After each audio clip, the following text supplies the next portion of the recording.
فرشتہ نور سے پیدا کیا گیا ہے، وہ پاک ہے، وہ اللہ کے کسی حکم کی خلاف ورزی کر ہی نہیں سکتا۔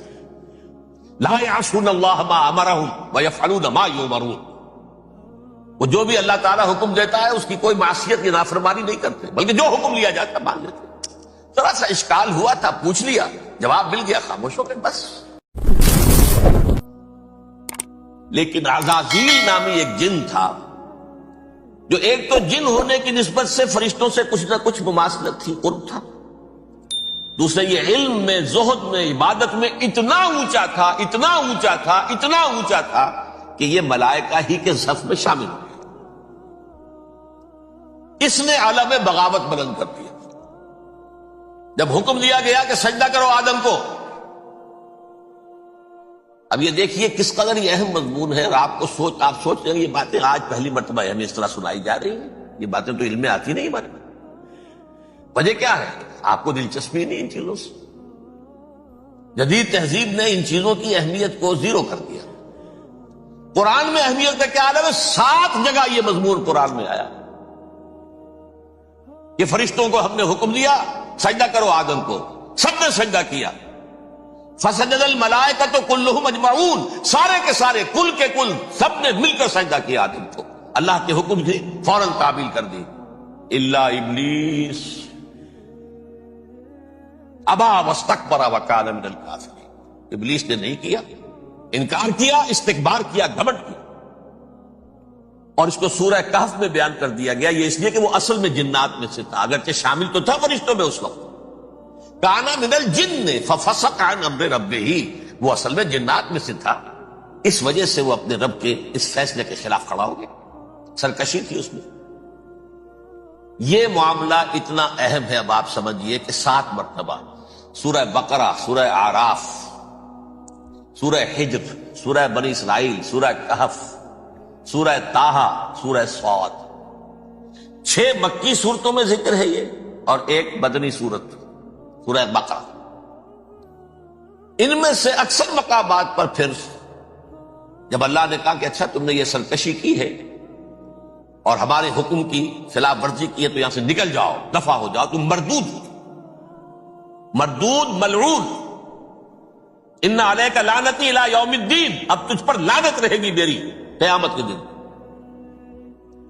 اس نے کہا اچھا پروردگار پھر مجھے ذرا مہلت دے دے، رب فانظرنی الی یوم یبعثون، قیامت تک میری زندگی طویل کر دے۔ فذهب فإنك من المنظرین، کہہ دیا اچھا جاؤ، تمہاری یہ درخواست بھی ہم نے قبول کی۔ اس نے کہا پروردگار اب میں اس آدم کو بھی گمراہ کر کے چھوڑوں گا اور آدم کی نسل کو تباہ کر کے چھوڑوں گا۔ انتہائی شدید چیلنج کے انداز میں یہ قرآن مجید میں 4-5 مرتبہ میں نے صرف 2 جگہ سے آپ کو اس وقت کوٹ کر کے سنایا تھا۔ سورہ اعراف میں اللہ تعالیٰ فرماتے ہیں قالا، اس پر ابلیس نے کہا فبما اغویتنی، تو اے رب جو تو نے مجھے گمراہ کیا ہے، مجھے دلیل کر دیا، مجھ پر فوقیت دے دی، اس کو انا خیر منہ، میں اس سے بہتر ہوں، خلقتنی من نار وخلقتہ من طین، بنایا تو نے مجھے آگ سے اور اس کو بنایا مٹی سے، پھر مجھ سے مطالبہ کہ میں سجدہ کروں، اور میں نے سجدہ نہیں کیا تو اب تو نے مجھے ملعون قرار دے دیا۔ قال فبما اغویتنی لأقعدن لهم صراطک المستقیم، اب میں یہ نسل آدم کے لیے، اس کو برباد کرنے کے لیے تیری سیدھی راہ کے اوپر گھات میں بیٹھوں گا، سیدھے راستے پر چلنے نہیں دوں گا۔ ثم لآتینہم من بین ایدیہم، پھر میں ان پر حملہ آور ہوں گا، ان کے سامنے سے بھی، ومن خلفہم، ان کے پیچھے سے بھی، وعن ایمانہم، ان کے داہنی جانب سے بھی، وعن شمائلہم، اور ان کے بائیں جانب سے بھی، ولا تجد اکثرہم شاکرین، اور تو دیکھے گا کہ ان کی اکثریت تیری شکر گزار بندوں پر مشتمل نہیں۔ یہ چیلنج تھا، اور ایک چھوٹا سا چیلنج جو سورہ صاد میں آیا ہے، اور یہاں تو اس نے اللہ کے جلال کی قسم کھا کر کہا قال فبعزتک لأغوینہم اجمعین، اے رب تیری عزت، تیرے جلال کی قسم ہے میں ان سب کو گمراہ کر کے چھوڑوں گا، الا عبادک منہم المخلصین، سوائے ان میں سے وہ کچھ لوگ جنہیں تو خالص اپنا بندہ بنا لے، جنہیں تو اپنا بندہ بنا. ارے مخلص، مخلص نہیں، مخلص یہ مفعول ہے، فاعل نہیں ہے. جسے تو بنا لے. بعض لوگوں کو اللہ چن لیتا ہے. هو اجتباکم، تمہیں چن لیا ہے. استفاء، اجتباء.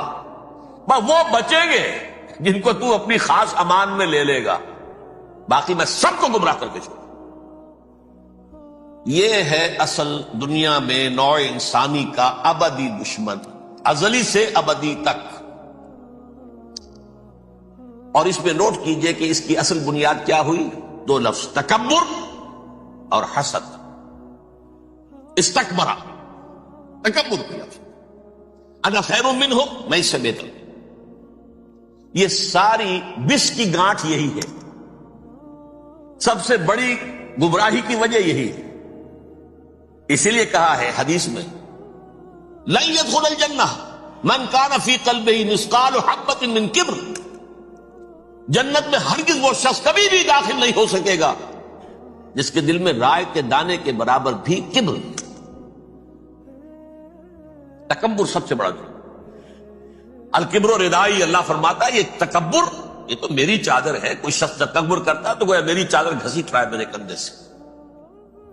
عرب میں کسی شخص کی توہین کرنی ہوتی تھی تو اس کی چادر گھسیٹتے تھے، ننگا کر دیا گویا. یہ میری ردائی ہے، الکبر ردائی، یہ میری چادر ہے، یہ جامہ مجھے زیب دیتا ہے، مجھ پر راستہ تھا.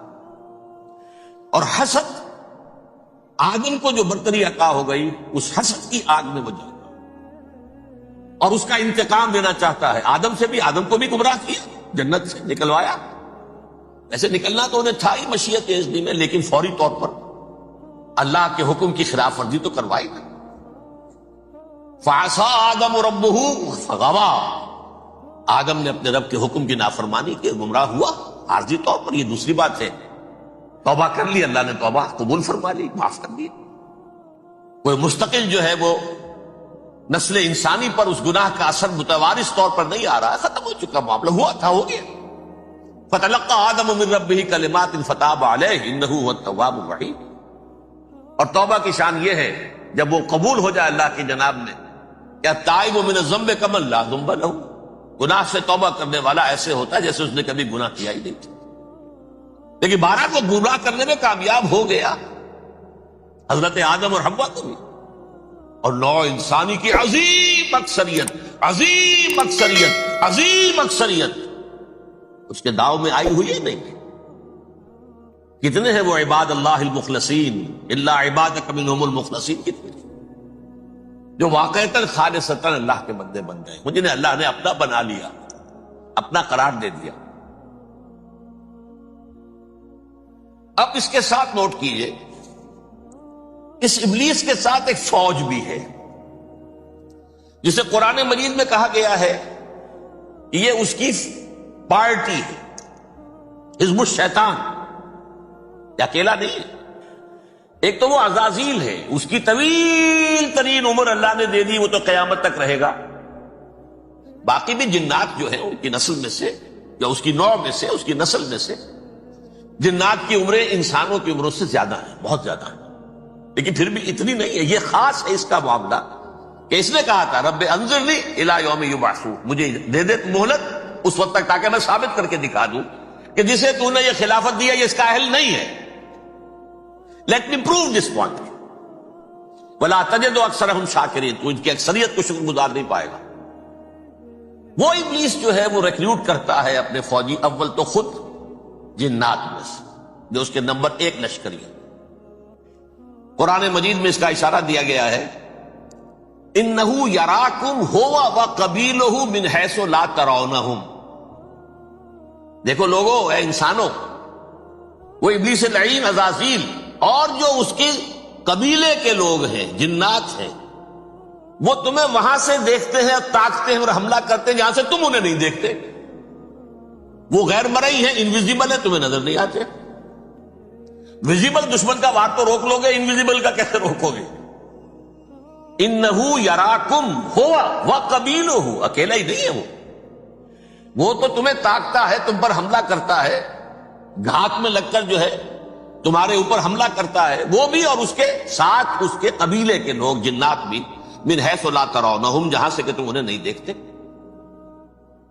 لیکن اس کے علاوہ وہ انسانوں میں سے بھی ریکریوٹ، رنگ روٹ وہ برپا کر، وہ جو ہے ان کو اپنے پاس رکھتا ہے فوج کے اندر، جس کی سب سے بڑی مثال کیا ہے؟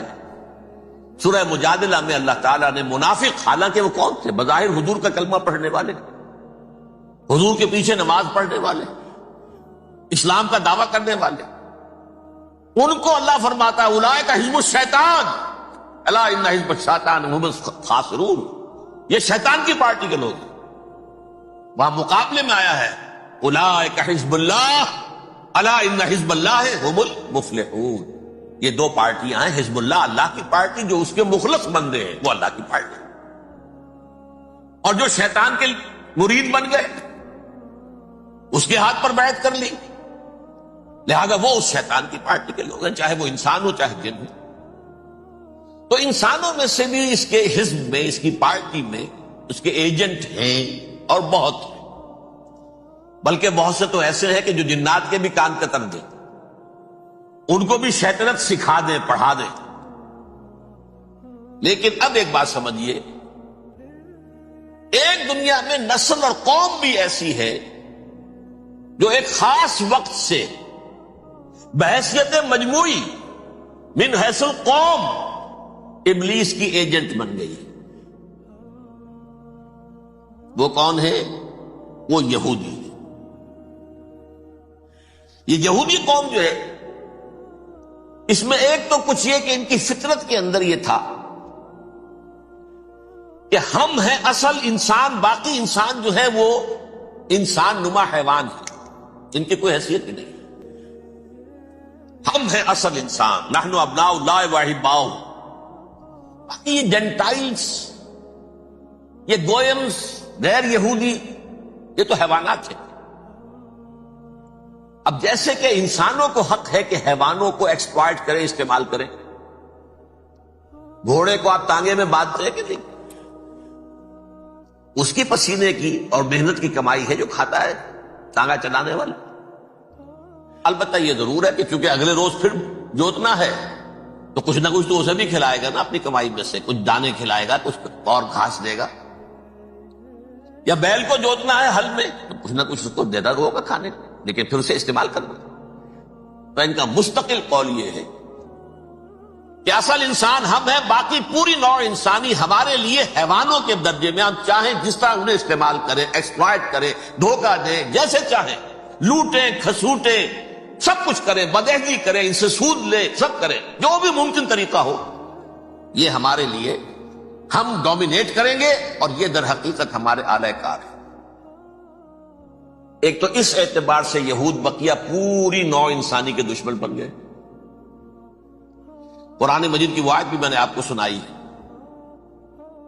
وَقَالُوا لَيْسَ عَلَيْنَا فِي الْأُمِّيِّينَ سَبِيلٌ. یہ امیین کہتے تھے نا ان کو، جو غیر یہودی ہیں، کیونکہ ان کے پاس کتاب تھی، تورات تھی، اور کتاب نہیں تھی کسی کے پاس. لہذا یہ ان پڑھ ہے، پاگل ہے، جاہل ہے، امی ہے. ہم ہیں صاحب کتاب، ہمارے پاس شریعت، ہمارے پاس کتاب. یہ لوگ ان پڑھ ہیں، جاہل. لیس علینا فی الامیین سبیل. ان امیین کو ہم لوٹیں، کھسوٹیں، دھوکہ دیں، فریب سے جو کریں، چوری کریں، ڈاکہ ڈالیں، جیب کے قطرے، جس طرح بھی کریں ہمارے لیے جائز ہے، ہمارے اوپر کوئی گرفت نہیں ہوگی. اللہ تعالیٰ ہم سے یہ نہیں پوچھے گا تم نے جھوٹ کیوں بولا تھا اس کے ساتھ، تم نے وعدہ خلافی کیوں کی تھی اس کے ساتھ، تم نے کیوں دھوکہ دیا تھا اس کو، تم نے کیوں اس کا مال جو ہے غبن کر لیا تھا، ہڑپ کر لیا تھا. نہیں، ہم پر پوچھ نہیں. اس اعتبار سے ایک تو یہ انسانیت کی دشمنی ان کی گھٹی میں پڑ گئی، اس غلط خیال کی وجہ سے. ہم تو بخشے بخشائے ہیں، we are the chosen people of the Lord. ہمیں تو اللہ اگر جہنم میں داخل بھی کرے گا تو صرف چند دن، لن تمسنا النار الا ایاما معدودات. باقی اصل میں تو ہم تو اللہ کے پسندیدہ، نحن ابناء اللہ واحباؤہ، اس کے بیٹوں کے مانندے بڑے چہیتے ہیں، لاڈلے ہیں. یہ باقی دنیا، باقی انسان ہماری چراہ گاہ ہے، جیسے چاہے چریں، جس طرح چاہے ہڑپ کر جائیں. یہ تو ان کا پہلے سے مستقل معاملہ تھا. لیکن اس کے بعد ان کی تاریخ میں ایک دور وہ آیا جب حضرت مسیح علیہ السلام ان میں مبعوث کیے گئے. یہ 1400 سالہ تاریخ کا کلائمیکس ہے یہود کی. جب کتاب انہیں دی گئی تھی تورات حضرت موسیٰ کے ذریعے، وہ 1400 قبل مسیح کا واقعہ ہے. اس وقت سے لے کر اللہ کا وہ فضل ان پر ہوا، وہ فضل ان پر ہوا کہ کوئی ایک لمحہ ایسا نہیں آیا 1400 برس میں کہ ان کے ہاں کوئی نہ کوئی نبی موجود. یہ تار ٹوٹا ہی نہیں. 2 سے شروع ہوا، موسیٰ ہارون علیہ السلام، اور 1400 برس کے بعد پھر آخری 2 ہے عیسیٰ اور یحییٰ علیہ السلام. یوں سمجھ لیجئے، اور اس کے درمیان یہ تار ہے، اور اس تار میں کوئی ایک لمحہ ایسا نہیں آیا کہ کوئی نبی موجود. اس میں اتار چڑھاؤ بہت سے آئے ہیں، اس کا وہ میرا موضوع نہیں ہے. اس وقت قبل مسیح کی تاریخ جو ہے وہ میرا موضوع نہیں ہے. قرآن مجید میں سورہ بنی اسرائیل کے پہلے رکوع میں اس کا تذکرہ موجود ہے. وَقَضَيْنَا إِلَىٰ بَنِي إِسْرَائِيلَ فِي الْكِتَابِ لَتُفْسِدُنَّ فِي الْأَرْضِ مَرَّتَيْنِ وَلَتَعْلُنَّ عُلُوًّا كَبِيرًا. 2 مرتبہ ان پر عذاب کے کوڑے برسے. پہلے اشوریوں کے ذریعے سے جو شامی تھے، سیرینز اشوری کہلاتے، پھر بابلیوں کے ذریعے سے یعنی عراقیوں کے ذریعے سے. بیبیلونیا نام تھا عراق کا پہلے. ان پر بہت بڑی بڑی تباہیاں آئیں، اللہ تعالیٰ کی طرف سے عذاب آئے. اس کے بعد پھر دوسرے دور میں دوسرا اقتدار کا دور آیا، خرمستیاں بڑھ گئیں. تو پہلے گریکس کے ذریعے سے، یونانیوں کے ذریعے سے، اور پھر رومیوں کے ذریعے سے انہیں پسوایا گیا. یہ دور گزر چکے تھے ان پر، 2 عروج کے دور اور 2 زوال کے دور. میری چھوٹی سی کتاب ہے تنظیم اسلامی کا تاریخی پس منظر، شاید 6-7 روپے کی ہوگی. اس کو آپ دیکھیں گے تو اس میں اس کا پورا نقشہ آپ کو مل جائے گا. ویسے تو یہ کہ میری جو ذرا بڑی کتاب ہے سابقہ اور موجودہ مسلمان امتوں کا ماضی، حال اور مستقبل، اس میں میں نے ان معاملات پر بڑی تفصیل سے بحث کی.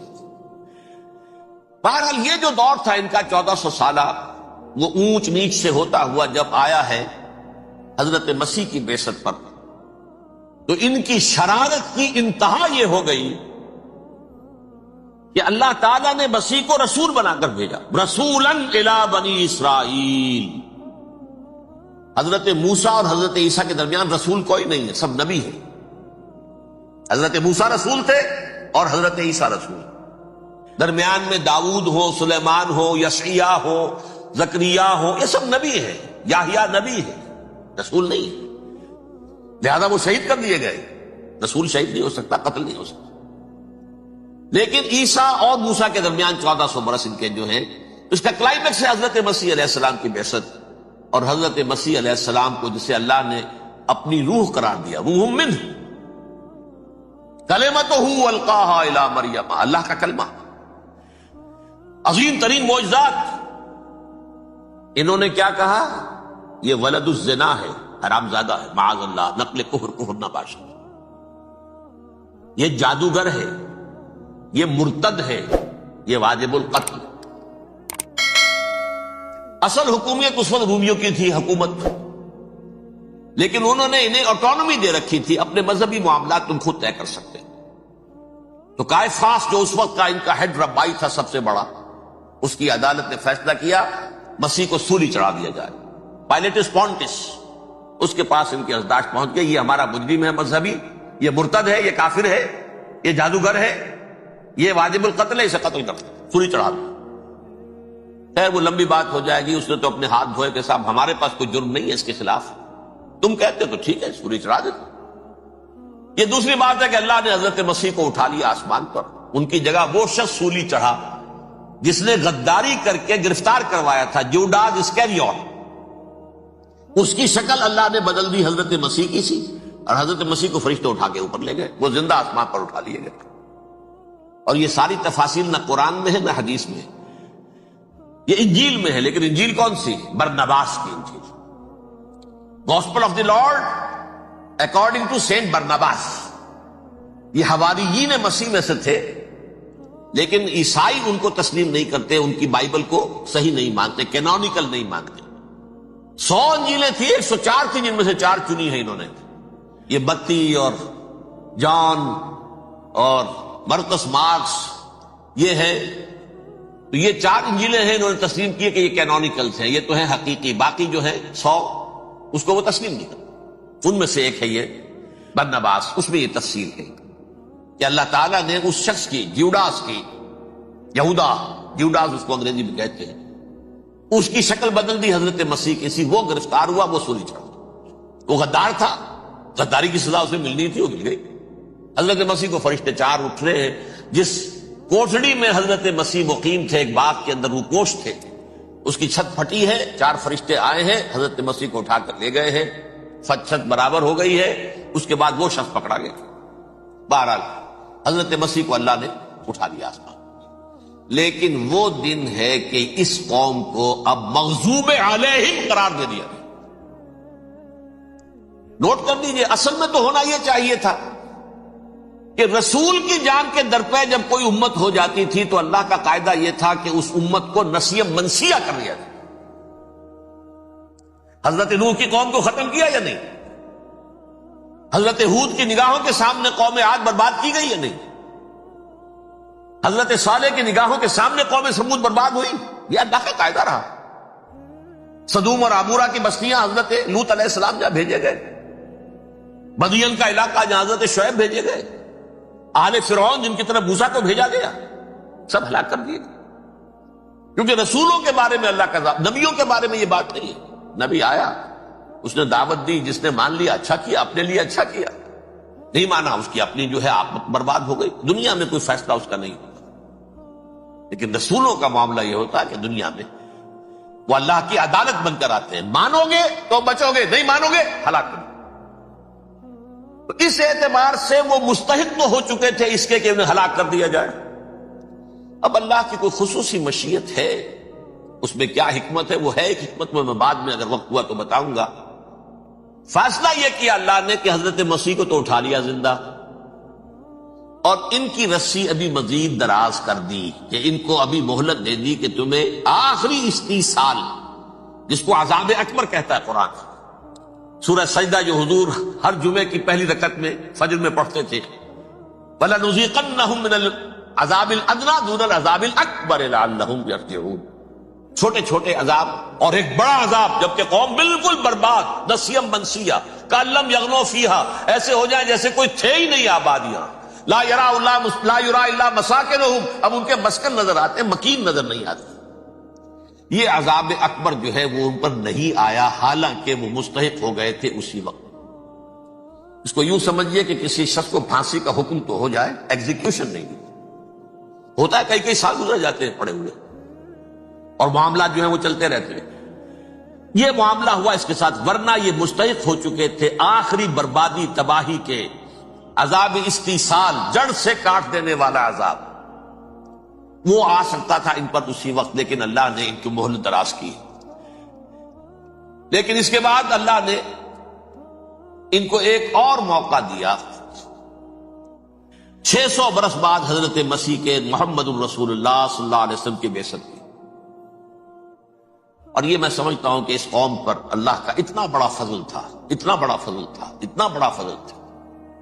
اب پھر ایک موقع دیا، عسیٰ ربکم ان یرحمکم وان عدتم عدنا، دیکھو اب بھی تمہیں ہم ایک موقع دے رہے ہیں، تمہارا رب تمہارے اوپر اب بھی فضل کرنے کو تیار ہے، رحم فرمانے کو تیار ہے۔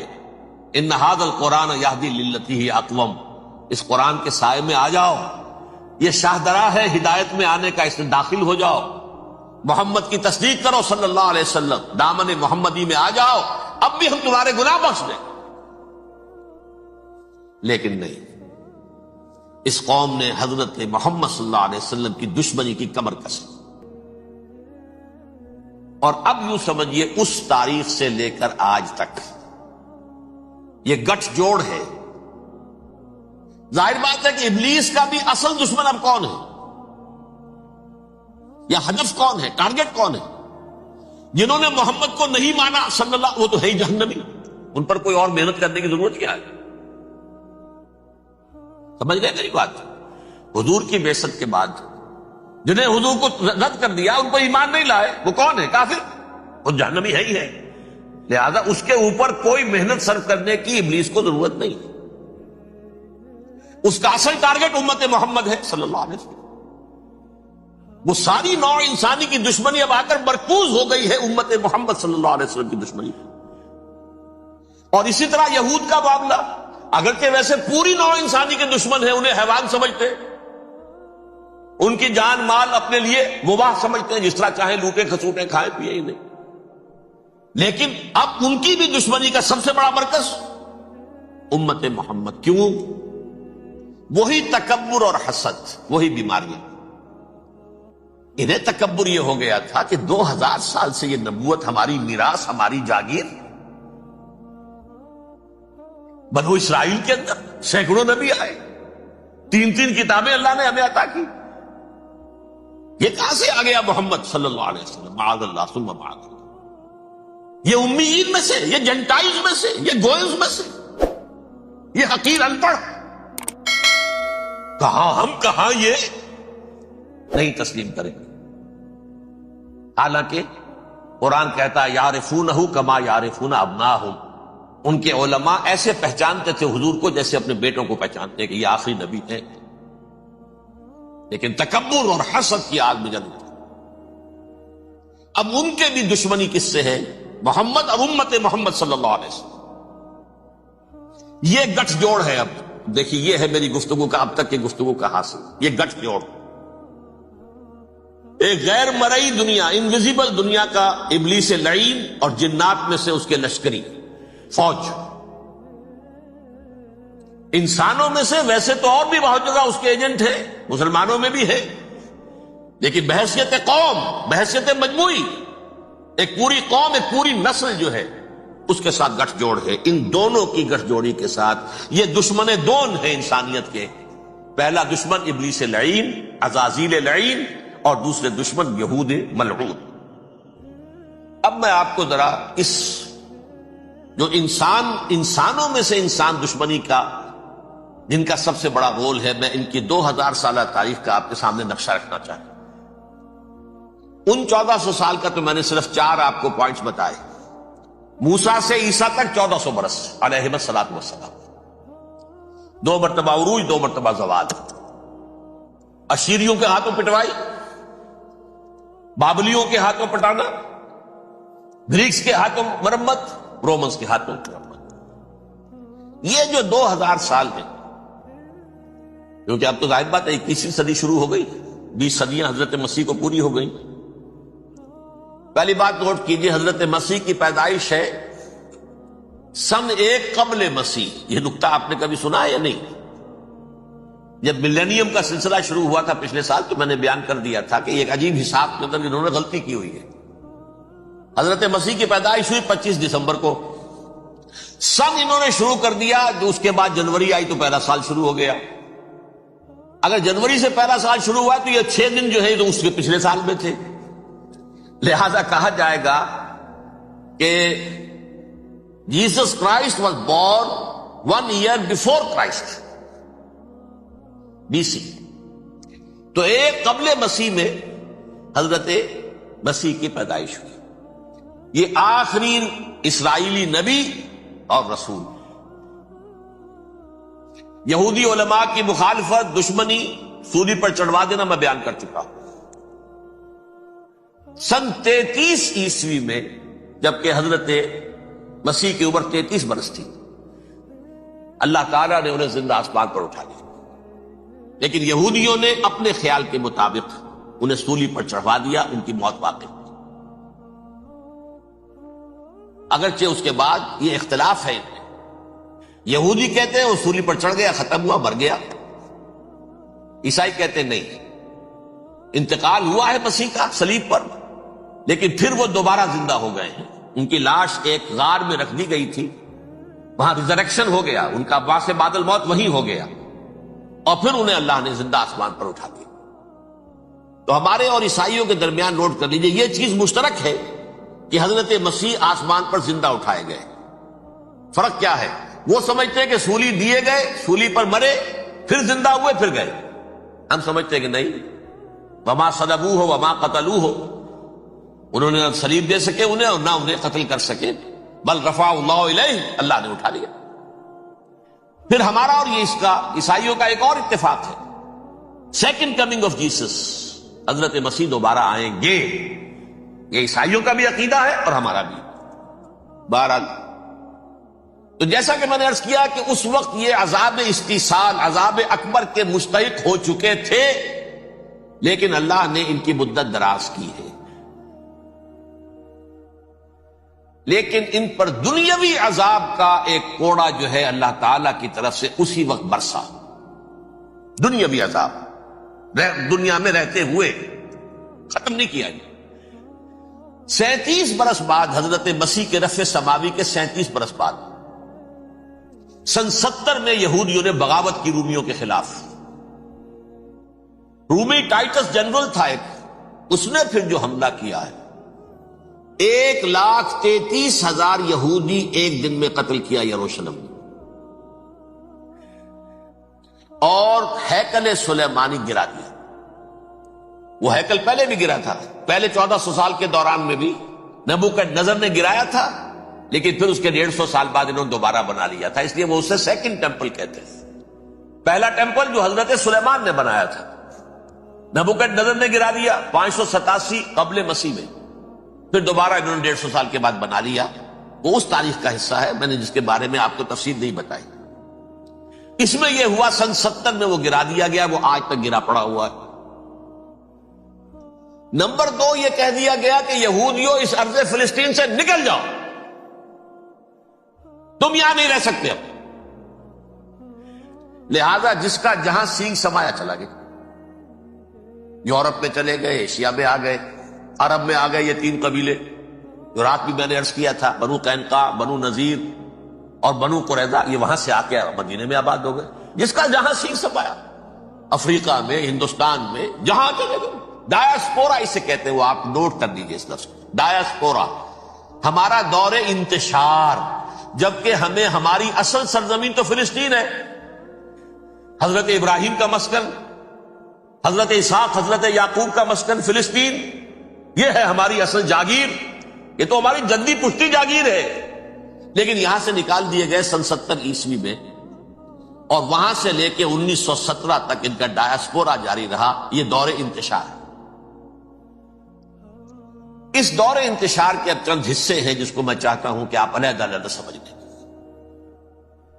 دور انتشار کا جو پہلا جو ہے، تقریباً 300 برس رومی حکمران تھے، وہ یہودیوں کے بھی دشمن تھے اور عیسائیوں کے بھی دشمن تھے۔ عیسائی اور یہودی ایک دوسرے کے بھی دشمن تھے، لیکن رومی سمجھتے تھے کہ یہ ایک ہی تھیلی کے چٹے بٹے ہیں۔ رومیوں کے نزدیک عیسائی بھی یہودیوں ہی کا ایک فرقہ تھے، کوئی علیحدہ مذہب تو تھا ہی نہیں۔ لہذا رومی جو ہیں، رومنز، وہ ان دونوں کو ستاتے تھے، مارتے تھے، اور یہ آپس میں لڑتے تھے۔ یہودی عیسائیوں کو مارتے تھے، عیسائی یہودیوں کو مارتے تھے۔ یہ ہے 300 برس تک کی تاریخ۔ سن 300 عیسوی میں کیا ہوا؟ ایک معجزہ ہو گیا۔ بہت عظیم ایمپرر کانسٹینٹائن، قسطنطین اعظم، رومن ایمپررز میں سے بہت بڑا ایمپرر، وہ عیسائی ہو گئے۔ اب تو معاملہ بالکل تلپٹ ہو گیا، پوری سلطنت عیسائی ہو گئی۔ اب عیسائیوں کے عیش ہو گئے اور یہودیوں پہ مار پڑنی شروع ہوئی۔ اب عیسائیوں کا آپ خود سوچئے کہ جنہیں وہ خدا بنا بیٹھے ہیں، خدا کا بیٹا قرار دے رہے ہیں، ان کے قاتل کون؟ یہودی بدماش۔ لہذا ان کی وہ پٹائی شروع ہوئی ہے یورپ میں، پوری رومن امپائر میں، انہیں ذلیل کیا گیا، شہروں میں آمد بند، علیحدہ رہو، گھیٹوز کے اندر رہو۔ یہودی کا نام جو ہے وہ گالی بن گیا، جیسے آج بھی یہودی گالی کہتے ہیں، جیسے خنزیر کا لفظ، آخر وہ بھی اللہ کی مخلوق ہے، لیکن آپ کو معلوم ہے کوئی شخص زبان پہ نام نہیں لانا چاہتا خنزیر کا، سور کا، ہے تو مخلوق وہ بھی ایک حیوان ہے۔ ایسے ہی ہے یہودی گالی، جیوٹ گالی۔ لہذا ایک طرف تو ان دونوں کے درمیان دشمنی، جس کو قرآن کہتا ہے وَأَغْرَيْنَا بَيْنَهُمُ الْعَدَاوَةَ وَالْبَغْضَاءَ، ہم نے ان کے مابین دشمنی جو ہے پیدا کر دی۔ اور جب یہ پوری سلطنت عیسائی ہو گئی تو قافیہ تنگ ہو گیا یہودیوں کا۔ اب آئیے 571 عیسوی، یعنی جبکہ ڈایاسپورا کو کتنا عرصہ ہو چکا تھا؟ 500 برس۔ سن 70 سے شروع ہوا نا ڈایاسپورا، جب ٹائٹس نے گرایا ہے ہیکل کو اور نکال باہر کیا انہیں فلسطین سے، بھاگ جاؤ یہاں ایک یہودی بھی نہیں رہے گا، فلسطین سے نکال دیے، اس کے پورے 500 برس بعد سن 571 عیسوی میں حضور کی پیدائش ہوئی، ولادت باسعادت محمد رسول اللہ صلی اللہ علیہ وسلم۔ 610 میں آپ پر وحی کا آغاز ہوا، لیکن حضور کے ساتھ ان کا معاملہ کیا رہا؟ اول تو جبکہ حضور ابھی مکے ہی میں تھے، یہودیوں نے ریشہ دوانیاں شروع کر دی حضور کے خلاف۔ قریش مکہ کو سکھاتے تھے، پڑھاتے تھے، ان سے یہ پوچھو، ان سے یہ پوچھو، یہ اس طرح تنگ کرو، ان سے یہ امتحان لو، یہ آپ کے علم میں ہے۔ سورہ بنی اسرائیل میں، سورہ کہف میں وہ سوالات، جو امتحانی سوالات آئے تھے، ذوالقرنین کون تھا، اصحاب کہف کون تھے، تم رسول بنے پھرتے ہو تو بتاؤ، اور یہ روح کی حقیقت کیا بتاؤ۔ یہ ساری ریشہ دوانیاں کر رہے تھے بیٹھے ہوئے، ابھی وہیں پر، حضور ابھی پہنچے بھی نہیں۔ ہجرت فرما کر حضور تشریف لے آئے تو حضور نے، جسے ماسٹر سٹروک کہا جائے گا، یعنی اسٹیٹس مین شپ کا ماسٹر سٹروک، آپ نے مدینے میں آتے یہودیوں کے ساتھ پیکٹ کر دیا، جوائنٹ ڈیفنس پیکٹ آف مدینہ، کہ اگر مکے والے ہم پر حملہ کریں گے تو ہم مل جل کر ایک قوم کی حیثیت سے مقابلہ کریں گے۔ یہ میثاق مدینہ کہلاتا ہے، جس کے بہت غلط معنی پہنائے جا رہے ہیں آج کل۔ بہرحال میں موضوع میرا چونکہ یہ نہیں، میں ادھر نہیں جاؤں گا، لیکن ہوا کیا؟ ہر مرتبہ یہ خیانت کے مرتکب ہوئے، ان نے جو عہد کیے تھے ان سے پھرے، اندر ہی اندر سازش، ریشہ دوانی، حضور کی بدترین دشمنی۔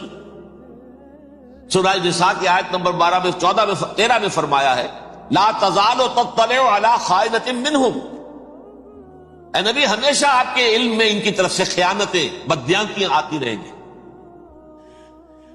اور بار بار وہ مسلسل جنگ کی آگ بھڑکاتے تھے، قریش کو دعوت دیتے، آؤ آؤ آؤ ہم اندر سے بغاوت کر دیں گے، تم آؤ تو صحیح، ختم کریں محمد کو اور اہل ایمان کو صلی اللہ علیہ وسلم رضی اللہ تعالی عنہ اجمعین۔ لیکن پھر جب وہ آتے تھے تو یہ دبک جاتے تھے، ان میں ہمت نہیں تھی، میدان کے مرد نہیں رہے تھے۔ یہ سورہ حشر میں ان کا نقشہ کھینچا گیا ہے، کھلے میدان میں مقابلے کی اس کے اندر صلاحیت ہی نہیں۔ یہ تو فصیلوں کے پیچھے سے، جیسے عورتیں کہیں دیہات میں لڑائی ہوتی ہے تو مرد جو ہے گلیوں میں لڑتے ہیں، عورتیں اوپر سے پتھر پھینکتی ہیں، بس وہ کام یہ کر سکتے تھے، من ورائے جدر، فصیلوں کے پیچھے سے، جنگ میں میدان میں نہیں آ سکتے۔ بہرحال قرآن مجید میں ہے یہ، سورہ مائدہ کی آیت نمبر 64، کلما اوقدوا نارا للحرب اطفاها اللہ، اکثر و بیشتر مواقع پر تو یہ جب آگ بھڑکاتے تھے جنگ کی، اللہ اسے بجھا دیتا تھا۔ لیکن بہرحال اس کے باوجود جنگیں ہوئی، غزوہ بدر، غزوہ احد ہوئی کہ نہیں؟ یہ ساری اس اصل شرارت میں، اور اس کے نتیجے میں حضور نے پھر ایک ایک کر کے 3 قبیلوں کو سزا دی۔ غزوہ بدر کے فوراً بعد بنو قینقاع نکالے گئے، غزوہ احد کے فوراً بعد بنو نذیر نکالے گئے، اور غزوہ احزاب کے بعد بنو قریظہ نکال دیے گئے۔ یہ تو میں نے آپ کے سامنے رکھ دیا صرف حضور کے زمانے میں ان کا کیا رویہ رہا، دشمن۔ رات بھی ہم نے وہ آیت پڑھی تھی، لَتَجِدَنَّ أَشَدَّ النَّاسِ عَدَاوَةً لِلَّذِينَ آمَنُوا الْيَهُودُ وَالَّذِينَ أَشْرَكُوا، اہل ایمان کی دشمنی میں شدید ترین تم پاؤ گے یہودیوں کو اور مشرکین۔ مشرکین بھی بعد میں ہے، پہلے یہودی۔ حضور کے بعد کیا ہوا اب یہ نوٹ کیجئے، یہ ان کی تاریخ کا دوسرا دور۔ حضرت عمر رضی اللہ تعالی عنہ کا عہد خلافت ہے، بیت المقدس کا محاصرہ کیا گیا، فصیل بڑی اونچی، شہر اندر سے سیلف سفیشینٹ، حملے کا راستہ کوئی نہیں، محاصرہ طول کھینچ رہا ہے، لیکن ان کے پاس رسد بھی موجود ہے، پانی بھی موجود ہے، وہ دروازے بند کر کے بیٹھے ہوئے۔ بالآخر اللہ تعالیٰ کی مشیت کا ظہور کیسے ہوا؟ ان کے کچھ علماء آئے فصیل پر، کہا دیکھو مسلمانوں، تم قیامت تک بھی یہاں پڑے رہو گے محاصرہ کر کے، ہمارا یہ شہر فتح نہیں ہوگا۔ ہاں ایک درویش بادشاہ کے ہاتھوں یہ شہر فتح ہونا ہے، لیکن تمہارے اندر ہمیں وہ نظر نہیں آ رہا۔ ابو عبیدہ بن الجراح رضی اللہ تعالی عنہ امین هذه الامہ. ان کا فوراً ذہن گیا وہ درویش بادشاہ مدینے میں بیٹھا ہوا ہے عمر رضی اللہ عنہ. اب ایک اور عمر بھی ہے جو قندھار میں بیٹھا ہے. نقشہ وہی ہے، سادگی کی حد تک نقشہ وہی، بالکل وہی، اپنی آنکھوں سے دیکھا وہی سادگی. عمر اول عمر ثانی تھے عمر بن عبد العزیز. اب ایک اللہ کے فضل سے اللہ تعالیٰ ایدہ اللہ بنصرتہ، اللہ تعالیٰ ان کی نصرت فرمائے، دشمنوں کو ان کے مقابلے میں نیست و نابود کرے. انہوں نے ریکویسٹ بھیج دی کہ حضور تشریف لائیے، یہ شہر فتح ہو جائے گا. وہ ہے سفر تاریخی، اتنا طویل سفر، تقریباً 700 میل، ایک اونٹ، ایک خادم، ایک منزل میں امیر المومنین اوپر بیٹھے، خادم آگے چل رہا ہے، اگلی منزل پہ خادم اوپر بیٹھا ہے، امیر المومنین آگے جا رہا ہے. اور جب پہنچے ہیں تو وہ باری تھی خادم کی. انہیں ہاتھ جوڑ دیا، حضور خدا کے لیے تم کیا کہیں گے لوگ، وہ میرا برا حال کر دیں گے، تمہیں شرم نہیں آئی؟ امیر المومنین پیدل آگے چل رہے، نکیل پکڑ کر، اور تم بیٹھے ہو اوپر براجمان ہو. حضرت عمر فرمایا الدور دورک، نہیں، باری تمہاری ہے، بیٹھ. اس حال میں پہنچے ہیں. اور پھر یہ کہ ابو عبیدہ بن الجراح آئے ہیں، استقبال کیا ہے تو دیکھا ہے، اس حال میں چلے آ رہے ہیں. عمر نکیل پکڑے ہوئے چلے آ رہے ہیں. اور کہتے ہیں کہ کہیں کیچڑ ویچڑ تھا، جوتے خراب ہو گئے تھے، وہ بھی اتار کے ہاتھ میں پکڑے ہوئے، کپڑے تو تھے ہی پھٹے ہوئے. انہوں نے کہا کہ حضرت ابو عبیدہ نے، دیکھیے یہ بڑا متمدن ملک ہے، بڑا مہذب علاقہ ہے یہ، آپ ذرا حلیہ اپنا دوست فرما لیں تب جا کے پیش ہم آپ کو کریں گے. آپ نے فرمایا نحن قوم اعزنا اللہ بالاسلام، ہم وہ قوم ہیں جنہیں اللہ نے عزت دی ہے اسلام کے ذریعے سے، کپڑوں کے ذریعے سے، دولت کے ذریعے سے. اسی حال میں گئے ہیں، اوپر سے انہوں نے کھڑے ہو کر نشانیاں دیکھی ہیں، اپنی کتابیں کھولی، ہاں یہ وہی ہے. اچھا لو جی سرنڈر، شہر تمہارے ہاتھ میں. خون کا ایک قطرہ نہیں بہا اور بیت المقدس فتح. لیکن اس وقت حضرت عمر نے ایک نرمی یہ کی کہ یہودیوں کے لیے بھی اسے اوپن سٹی قرار دے دیا. یہ احسان عظیم حضرت عمر کا. اس سے پہلے یہودی آ ہی نہیں سکتا تھا، داخل ہی نہیں ہو سکتا تھا، وہاں وہ آ کر وزٹ نہیں کر سکتا تھا، زیارت نہیں کر سکتا تھا اپنے مقدس مقامات کی. حضرت عمر نے یوں سمجھیے کہ تقریباً 550 برس کے بعد ان کے لیے راستہ کھولا ہے کہ ہاں تم آ سکتے ہو، زیارت کر سکتے ہو. لیکن یہ عیسائیوں نے لکھوایا معاہدے کے اندر، انہیں یہاں آپ آباد ہونے کی اجازت نہیں دیں گے، لیکن کم وزٹ دی پلیسز، دیکھیں زیارتیں کریں اور جائیں. یہ معاہدہ حضرت عمر کا ہے رضی اللہ تعالیٰ، جو پھر خلافت راشدہ کے بعد بنو امیہ نے بھی اس کو آنر کیا، بنو عباس نے کیا. پھر جو ہمارے یہ ترکوں میں اندر خلافت آئی تو ترک خلفاء نے بھی اس معاہدے کی پوری پابندی کی. فلسطین میں آ سکتے ہیں یہودی صرف زائرین کی حیثیت سے، وہاں آباد نہیں ہو سکتے. اب آئیے اگلا دور آیا حضرت عثمان کا دور خلافت. یہ ہے وہ وقت کہ اب یہود نے امت مسلمہ کی پیٹھ میں چھڑا ٹھوکا. وہ کیسے؟ ایک یہودی عبداللہ ابن سبا اسلام کا لبادہ اوڑھ کر آ گیا، معاشرے کا جائزہ لے لیا. ان میں بنو ہاشم اور بنو امیہ میں جو پرانی کشاکش تھی اس کے کچھ نہ کچھ جراثیم باقی ہیں. اگر ان کو ذرا بھڑکا دے تو مسلمانوں میں انتشار کا دور. کہا یہ عثمان کون ہے؟ یہ تو بنو امیہ میں سے ہے، یہ حق تو بنو ہاشم کا ہے، خلافت ان کے پاس ہونی چاہیے، محمد کے تو رشتہ دار وہ ہے صلی اللہ علیہ وسلم. عوام الناس کے اندر بات پھیلنی شروع ہوئی.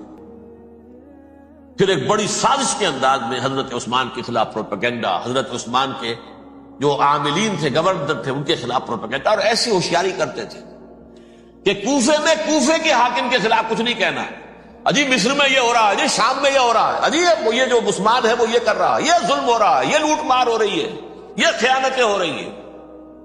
اب نہ تو اس زمانے میں مینز آف کمیونیکیشن، کیسے تصدیق کریں؟ افواہیں تو آپ آج کراچی کے اندر شروع ہو جائے تو پتہ نہیں چل سکتا کسی کو کہ کیا اس میں صداقت ہے کیا جھوٹ ہے. اور بری بات جو ہے فطرت انسانی کی کمزوری ہے، وہ فوراً قبول کرتا ہے. کسی کے بارے میں اچھی بات ماننے کو تیار نہیں ہوتا، لیکن بری بات تو فوراً تیار ہے. بہرحال یہ فتنہ انہوں نے اٹھایا، حضرت علی کی الوہیت کا فتنہ اٹھایا، حضرت عثمان کے خلاف الفتنۃ الکبریٰ برپا کیا، حضرت عثمان شہید ہوئے۔ اس کے بعد 5 برس تک مسلمان ایک دوسرے کی گردنیں کاٹتے رہے، باہمی خانہ جنگی ہوئی۔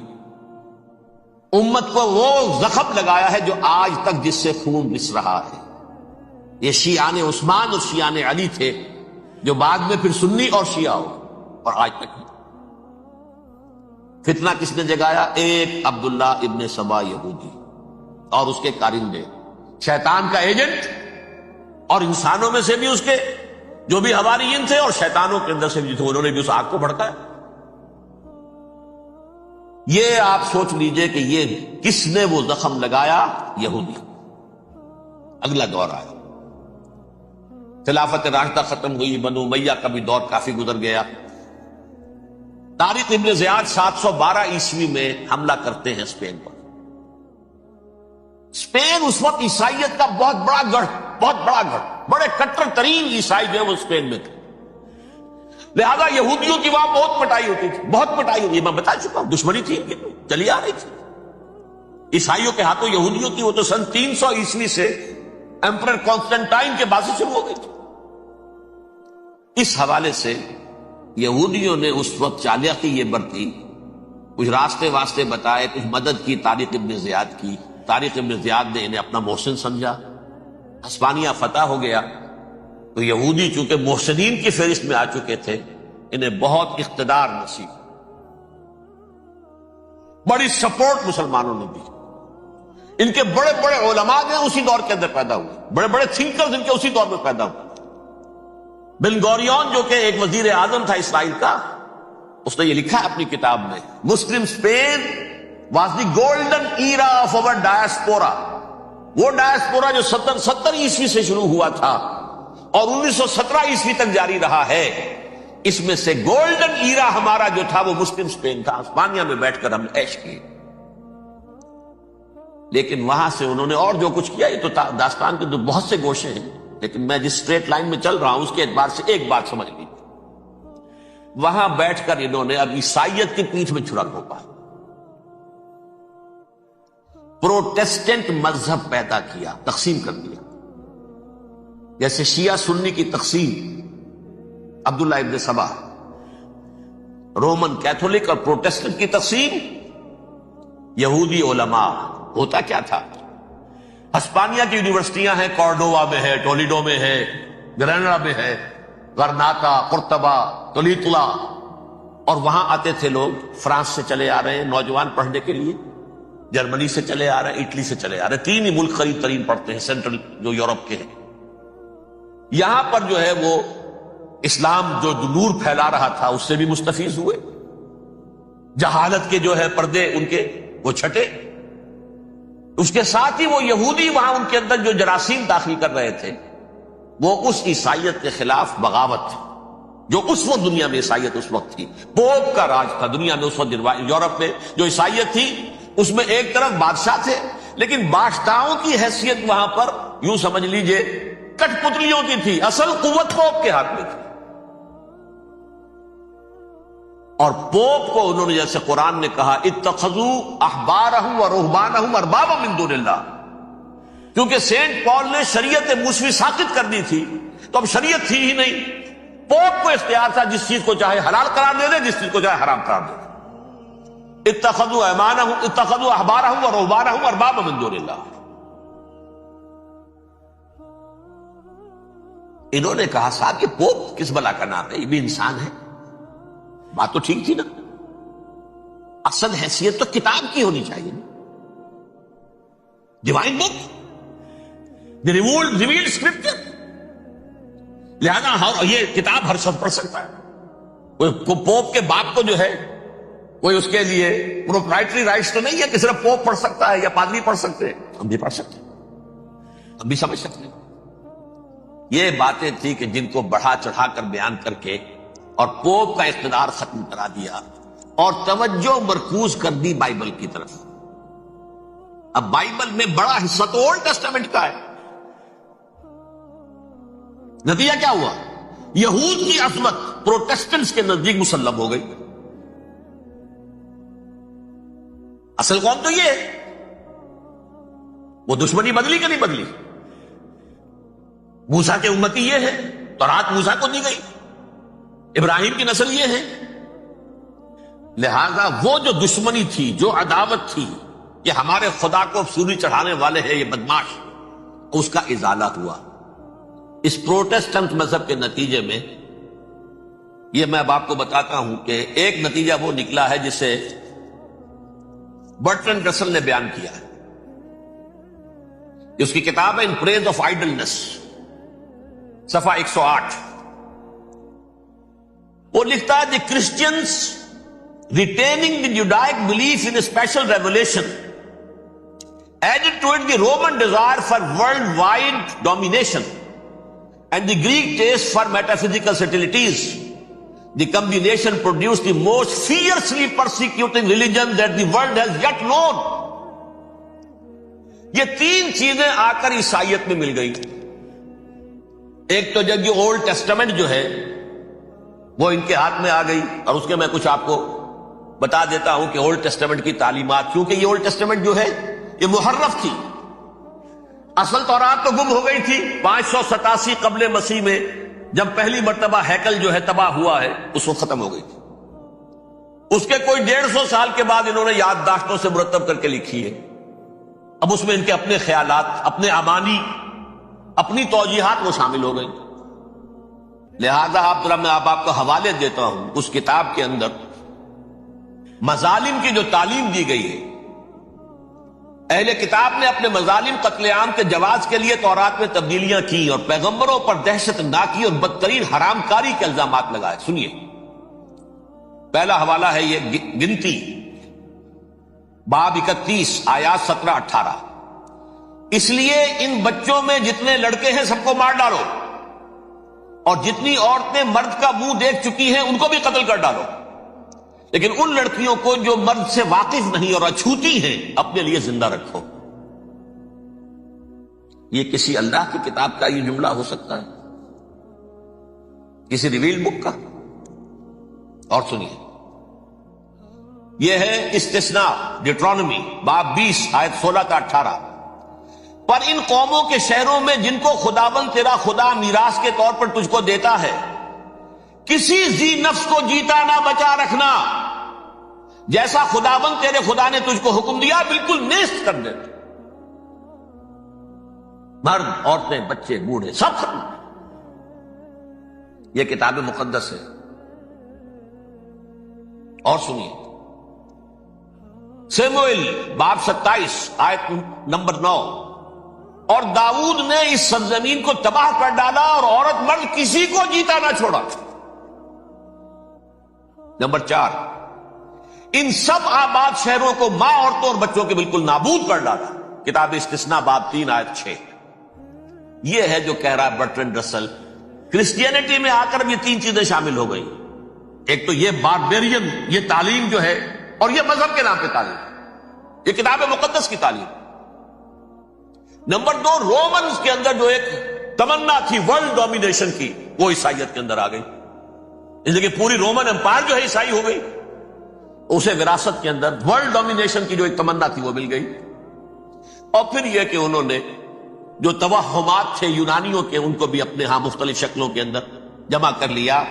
ان تین چیزوں کا the combination produced the most fiercely persecuting religion that the world has yet known. جس کے نتیجے میں دنیا میں تاریخ انسانیت کے اندر جو بدترین خوخار ترین مذہب ہو سکتا ہے وہ شکل عیسائیت نے اختیار کی. اور اس کا مظہر عتم کیا تھا؟ نوٹ کیجیے، صلیبی جنگیں. ایک بات ٹائم ٹیبل کے اعتبار سے نوٹ کر لیجئے گا. فرسٹ ملینیم ختم ہوا، سیکنڈ شروع ہوا. ان کے 1000 سال ختم ہوئے تو 11ویں صدی میں سیکنڈ ملینیم شروع ہوا، تو پہلی صلیبی جنگیں ہوئی. لاکھوں مسلمان قتل ہوئے. صرف یروشلم کے اندر اتنا خون بہایا کہ خود ان کے ہسٹورینز لکھتے ہیں کہ جب ان صلیبیوں نے جب گھوڑوں کے ساتھ وہ چل رہے تھے گلیوں میں، تو ان کے گھوڑوں کے گھٹنوں تک خون کی ندی بہ رہی تھی. جہاں سے گزرے ختم کرتے چلے گئے، آبادیاں کی آبادیاں ختم. اگرچہ اس کروسیڈ میں گیہوں کے ساتھ گھن بھی پسا، یہودی بھی بہت مارے گئے. یہ فرانس سے، جرمنی سے جب یہ کروسیڈرز آ رہے تھے 3000 میل کا سفر طے کر کے آئے تھے. سوچئے تو صحیح، اربن ثانی پوپ جو تھا آگ لگا دی تھی اس نے پورے یورپ کے اندر. شرم سے ڈوب مرو، تمہارے مقدس علاقے مسلمانوں کے ہاتھ میں. انفیڈلز، یہ کافر، یہ مرتد، یہ ملحد. مسیح جہاں پیدا ہوا، مسیح کو جہاں سولی دی گئی، وہ کہاں ہے؟ ان کے ہاتھ میں. وہ آگ لگائی ہے، 3000 میل کا فاصلہ طے کر کے یہ قوم آئی ہے. اب جو تباہی بچائی ہے تاریخ انسانی میں ایسی بربریت کی کوئی مثال. اور یہ ان کے اپنے ہسٹورینز لکھتے ہیں شرم کے بارے میں. ایسے محسوس ہوتا ہے جیسے ان کی گردنیں جھکی جا رہی ہوں لکھتے. اب آگے چلیے. یہ جو بغاوت ہوئی پوپ کے خلاف، اس میں نوٹ کیجئے تاریخی اعتبار سے سب سے پہلے بغاوت کرنے والا ملک انگلستان تھا. اس نے اپنا چرچ علیحدہ بنایا، چرچ آف انگلینڈ. تو پوپ سے رشتہ ملفت. The first protestant kingdom in Europe was England. اسی سے رشتہ جوڑی ویسٹ، وائٹ اینگلو سیکسن پروٹیسٹنٹس. ان میں اولیت کا شرف کسے حاصل ہے؟ برطانیہ شریف کو. یہاں پر انہوں نے اب ایک بہت بڑا جو کارنامہ کیا، پوپ کی گرفت کم ہوئی یورپ پر سے، پروٹیسٹنٹ مذہب کا فروغ ہوا، تو انہوں نے سود کی اجازت حاصل کر لی. جب تک پوپ کی حکومت تھی سود حرام تھا. نو ٹرانزیکشن، نہ انٹرسٹ نہ یوزری، کچھ بھی نہیں. پروٹیسٹنٹس کے ذریعے سے سود کی اجازت حاصل کرنی. اس کے بعد بڑے بڑے بینک بنا کر بیٹھ گئے. ہاؤس آف راس چائلڈز، یہ ہاؤس آف گولڈ سمتھس، یہ عمران خان صاحب کے جو خسر جو تھے گولڈ سمتھ، یہ بینکرز، بڑی بڑی فیملیز. ان لوگوں نے کیا کیا؟ اب ریشہ دوانیاں.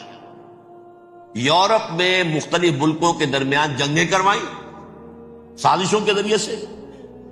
وہی کلما اوقدوا نارا للحرب، جنگ کے لیے آگ بھڑکا دینا تو ان کا پرانا مشغلہ تھا. جنگیں کرواتے تھے. پھر فرانس کے بادشاہ کو بھی قرض چاہیے اسلحہ کے لیے، انگلستان کے بادشاہ کو بھی قرض چاہیے. ہاؤس آف راس چائلڈز کا ایک نمائندہ وہاں بیٹھا ہے، یہاں بیٹھا ہے، اور منہ مانگے شرح پر سود کے اوپر قرض دے رہے. ان کو سب کو جو ہے ان کے سارے مالی وسائل کھینچ لیے، دولت پر قبضہ کر کے بیٹھ گئے. اور اس کا نتیجہ یہ نکلا چند 100 سالوں کے اندر کہ فرنگ کی رگے جاں پنجے یہود میں. اس سودی نظام کے ذریعے سے دولت پر ان کا قبضہ. علامہ اقبال 1905 سے 1908 تک رہے تھے، لیکن یہ کہ ان کی نگاہ تھی ایسی. گاہ میری نگاہ تیز چیر گئی دلے وجود، گاہ الجھ کے رہ گئی میرے توہمات میں. اور انہوں نے دیکھا ہے کہ فرنگ کی رگے جہاں پنجے یہود میں ہے. ابھی ہٹلر کا تو وجود بھی نہیں تھا، بعد میں ہٹلر کو محسوس ہو گیا نا واقعتاً ہمارا اصل دشمن یہ یہودی ہے جو یہاں پر بیٹھا ہوا، جو ہمارا خون چوس رہا. آخر یوں ہی تو نہیں، دماغ اس کا ایسے تو خراب نہیں ہو گیا تھا. یہ قتل عام، یہ ہولوکاسٹ کس لیے؟ اس نے پہچان لیا، اس لیے کہ وہ ویسٹ نہیں تھا، وائٹ اینگلو سیکسن پروٹیسٹنٹس. اصل جادو جو چلا وہ ان پر چلا. اور برطانیہ ان کا سب سے بڑا جو ہے وہ پشت پناہ، مددگار، حامی. اس کے ساتھ ساتھ انہوں نے کوشش کی، یہ ترک خلفاء بیچارے، مرد بیمار تو بن چکا تھا یورپ کے اندر، زوال سے دوچار ہو چکی تھی ترکی خلافت. انہوں نے بھی محل بنائے تھے. آج تجھ کو بتاتا ہوں تقدیر امم کیا ہے، شمشیر و ثنا اول، طاؤس و رباب آخر. بڑے بڑے قرضے لے کر محل بنے تھے یہ، جو آج جا کر آپ استنبول میں دیکھ لیجئے، قرضوں کے اندر بندھے ہوئے. لیکن یہ کہ کم سے کم یہ ضرور کیا کہ بڑی سے بڑی رشوت انہیں یہودیوں نے پیش کی کہ کسی طرح ہمیں فلسطین میں آباد ہونے کی اجازت دے دو. لیکن this goes to their credit, انہوں نے کہا نہیں، یہ معاہدہ جو عمر نے کیا تھا رضی اللہ تعالی عنہ، اس کو میں نہیں بدل سکتا. تم جاؤ، جا کے زیارت کرو، جاؤ، تم وہاں آباد نہیں ہو سکتے. کیونکہ ترکی کے زیر ادگی تھا نا علاقہ. سلطنت عثمانیہ میں شامل تھا پورا ویسٹ ایشیا، پورا ایسٹ یورپ، پورا شمالی افریقہ، 3 بر اعظموں پر پھیلی ہوئی تھی سلطنت عثمانیہ اور خلافت عثمانیہ. 400 برس تک خلافت ان کے ہاں رہی ہے. انہوں نے نہیں مانا. نتیجہ کیا نکلا؟ انہوں نے اس خلافت کے نظام کو ختم کرنے کے لیے سازش شروع کی. اس سازش کا نتیجہ تھا، اس کو دیکھ کر بھانپ کر ہندوستان میں تحریک خلافت چلی ہے. بولی اماں محمد علی کی جان بیٹا خلافت پر دے دو، ساتھ ہوں تیرے شوکت علی بھی جان بیٹا خلافت پر دے دو. تحریک چلی. ابھی ختم نہیں ہوئی تھی خلافت، لیکن نظر آ گیا تھا. بڑا پیارا واقعہ ایک صاحب نے سنایا ہے کہ جب شیخ الہند جو ہے اسیر تھے مالٹا کے، یہ 1915 سے 1920 تک رہے، تو وہاں جو تھا مالٹا کا جو کیمپ تھا جس میں کہ یہ اسیر تھے، اس کا کمانڈانٹ جو تھا انگریز، انہوں نے دیکھ لیا تھا یہ بہت فرشتہ خصلت انسان ہے، نورانی شکل ہے، تو وہ اچھا میل ملاپ تھا. ایک روز کہا حضرت شیخ الہند نے کہ آپ لوگ ہماری خلافت کے پیچھے کیوں پڑے ہوئے؟ وہ تو ایک مردہ شے ہے، اس میں کوئی جان تو ہے نہیں، کوئی طاقت نہیں ہے، پھر بھی آپ ہماری ایک نشانی ہے، اسے کیوں آپ جو ہے برباد کرنے پر تلے ہوئے؟ اس نے کہا اتنے بھولے نہ بنیے حضرت، ہمیں معلوم ہے اس نیم مردہ خلافت میں بھی طاقت اتنی ہے کہ اگر جہاد کا فتویٰ اس نے دے دیا تو انڈونیشیا سے موریتانیہ تک مسلمان کفن سر سے باندھ کے نکل آئے گا، یہ ہمیں معلوم. لہذا ہم نے ختم کرنا ہی کرنا. اور ختم کس سے کرایا؟ ایک فری میسن مصطفیٰ کمال پاشا. چاک کر دی ترک ناداں نے خلافت کی قبا، سادگی اپنوں کی دیکھ اوروں کی عیاری بھی دیکھ. عیاری کس کی تھی؟ یہود کی. اور ان کے اعلی کار برطانیہ. ابھی خلافت ختم بھی نہیں ہوئی تھی، برطانیہ کے ذریعے سے 1917 میں بالفور ڈکلیریشن کے ذریعے سے حق حاصل کر لیا کہ ہاں جا کر یہ آباد بھی ہو سکتے ہیں. کیونکہ دوسری جنگ عظیم میں سلطنت عثمانیہ ختم ہو گئی تھی، خلافت نام کی تھی، سلطنت تو ختم ہو گئی، ترکی رہ گیا تھا صرف. اور جنرل ایلنبی کی فوجیں داخل ہو چکی تھی یروشلم میں. یروشلم پر قبضہ برطانیہ کا ہو چکا تھا، اور قبضہ دلوانے والے برطانیہ کو ہمارے ہندوستان کے مسلمان فوجی بھی تھے. اربوں نے بغاوت کی ترکوں کے خلاف، اور انگریزوں کی فوج میں ہمارے ہندوستان کے مسلمان سپاہی بھی. بہرحال اب چونکہ ان کے پاس آ گیا، برطانیہ نے اعلان کر دیا، بالفور ان کا وزیر خارجہ، Jews have a right to settle in Palestine, وہ جائیں آباد ہو سکتے. یہ 1917 کا اعلان ہے. اس کے بعد جو کچھ انہوں نے طریقے برتے ہیں، اس میں دھن دھوس دھاندلی دھوکہ ہر چیز. مثلا دھن گئے جناب یہ آپ مکان بیچیں گے، اچھا جی لے لیجیے، آپ کیا مانگتے ہیں؟ 10 لاکھ. میں 11 لاکھ دیتا ہوں لیکن کل ہی نکل جائیں. پیسے کی کمی تھی نہیں، پورا یورپ کا سرمایہ ان کے پاس، بینکرز کے پاس. زائنسٹ موومنٹ اصل میں بینکرز کی موومنٹ تھی. 1897 میں جمع ہو کر انہوں نے جو پروٹوکول بنائے تھے وہ کون تھے؟ سب کے سب بینکرز تھے. دولت کی کمی نہیں تھی. تم 10 کی بجائے 11 لو، نکل جاؤ. یہ کھیت بیچتے ہو کتنے کا؟ بھائی 12 کا، ہم 13 دیتے ہیں بھائی، جلدی سے نکل. یہ بھی کیا، دھن کے ذریعے سے ڈسپلیس کیا، جہاں زور چلا نکال دیا. اور اس کے بعد پھر جب سن 48 میں اسرائیلی ریاست قائم ہو گئی، اب اسرائیلی جو ہے عدالتوں میں استغاثے دائر کرنے شروع. یہ فلاں مکان میرے پرانے پکڑ دادا سگڑ دادا کا تھا 2000 سال پہلے، اس کے اوپر یہ قبضہ کر کے بیٹھے ہوئے، یہ میرے پاس دستاویزات ہیں. اچھا ٹھیک ہے آپ نکل جائیں، یہ مکان ان کا ہے. اس طریقے سے انہوں نے بے دخل کیا فلسطینیوں، اور خود وہاں پر قدم جما کر مضبوطی سے بیٹھے. یہ ہے کہ جو مغربی اقوام نے کیا ہے. اس میں سیکنڈ جو ہے رول پلے کیا ہے امریکہ نے. ویسٹ جو ہے اس کا نمبر 2 امریکہ تھا، اب نمبر 1 امریکہ ہے. اب برطانیہ کی کوئی حیثیت ہی اب نہیں ہے، لیکن سب سے بڑا وکیل جو ہے وہ وہی ہے اب بھی. لیکن ظاہر بات ہے کہ west white Anglo Saxon Protestants کا امام اس وقت جو ہے وہ برطانیہ، USA. 1948 میں یہ قائم ہوا، اور یہاں پہ نوٹ کیجئے پاکستان 47 میں قائم ہوا، اور تقریباً 9 مہینے ہیں درمیان میں، اگست 47 اور مئی یا جون 48۔ اس کا کیا مطلب ہے یہ میں بعد میں بتاؤں گا۔ پہلی جنگ ہوئی 48 میں، عربوں نے بغاوت کی اور عرب جیت رہے تھے، اچانک پتہ نہیں کیوں عربوں نے جنگ بند کر دی۔ یہ بالکل یوں سمجھیے کہ پیرلل واقعات تھے۔ کشمیر میں ہم جیت رہے تھے، بھاگ کر نہرو پہنچ گیا یونائٹڈ نیشنز کے اندر، جنگ بند ہو گئی، ختم ہوا۔ اس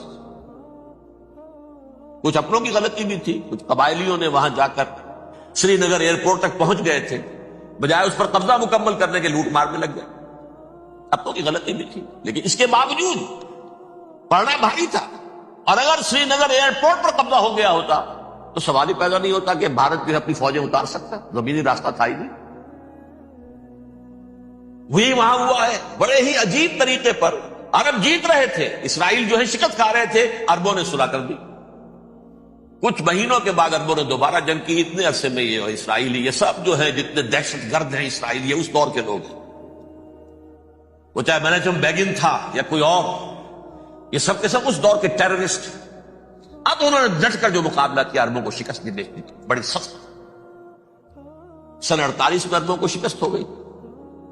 سن 67 میں روس کے سکھانے پڑھانے پر جمال عبد الناصر نے حملہ کیا، بلاکیٹ کر دیا ایلات کا، بندرگاہ کا۔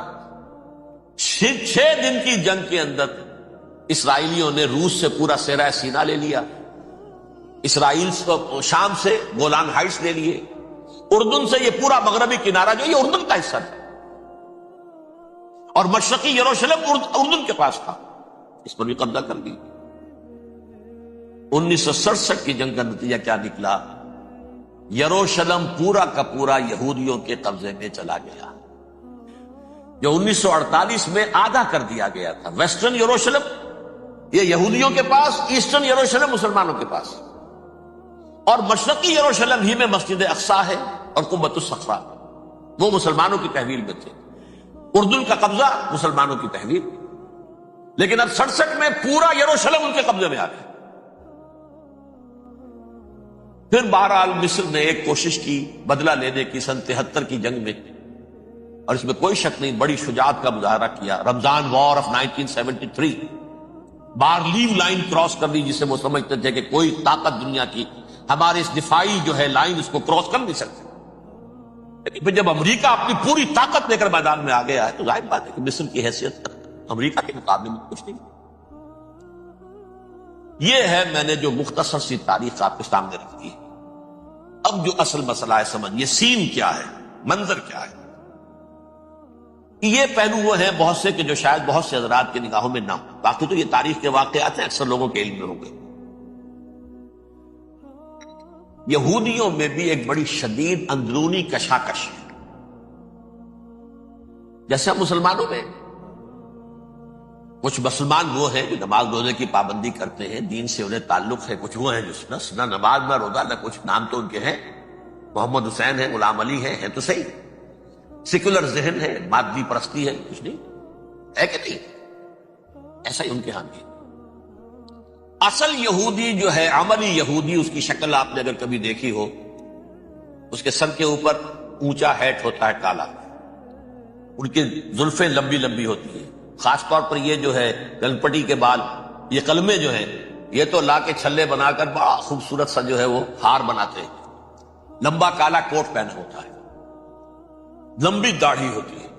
یہی وجہ ہے کہ مسلمانوں میں بھی مصر میں جس کی لمبی داڑھی ہوتی تھی، اب کچھ حالات شاید بدل گئے، وہ سمجھتے تھے یہ یہودی ہے، لیکن لمبی داڑھی یہودی رکھتا تھا، مسلمان نہیں۔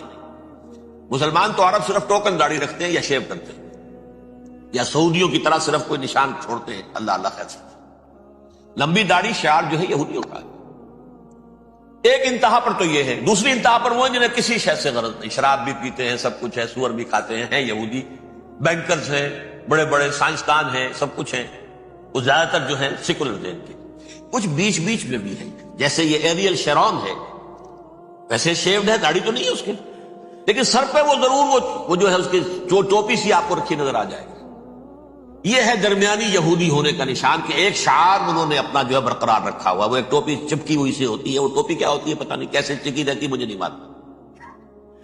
یہ جو کشمکش ہے اس میں, جو زیادہ رائٹسٹ اور لیفٹسٹ کی کہہ لیجیے, سیکولر اور مذہبی لوگوں کی کشمکش ہے, ان کے درمیان ایک کشاکش جو ہے اس کو سمجھ لیجیے کہ وہ کیا ہے.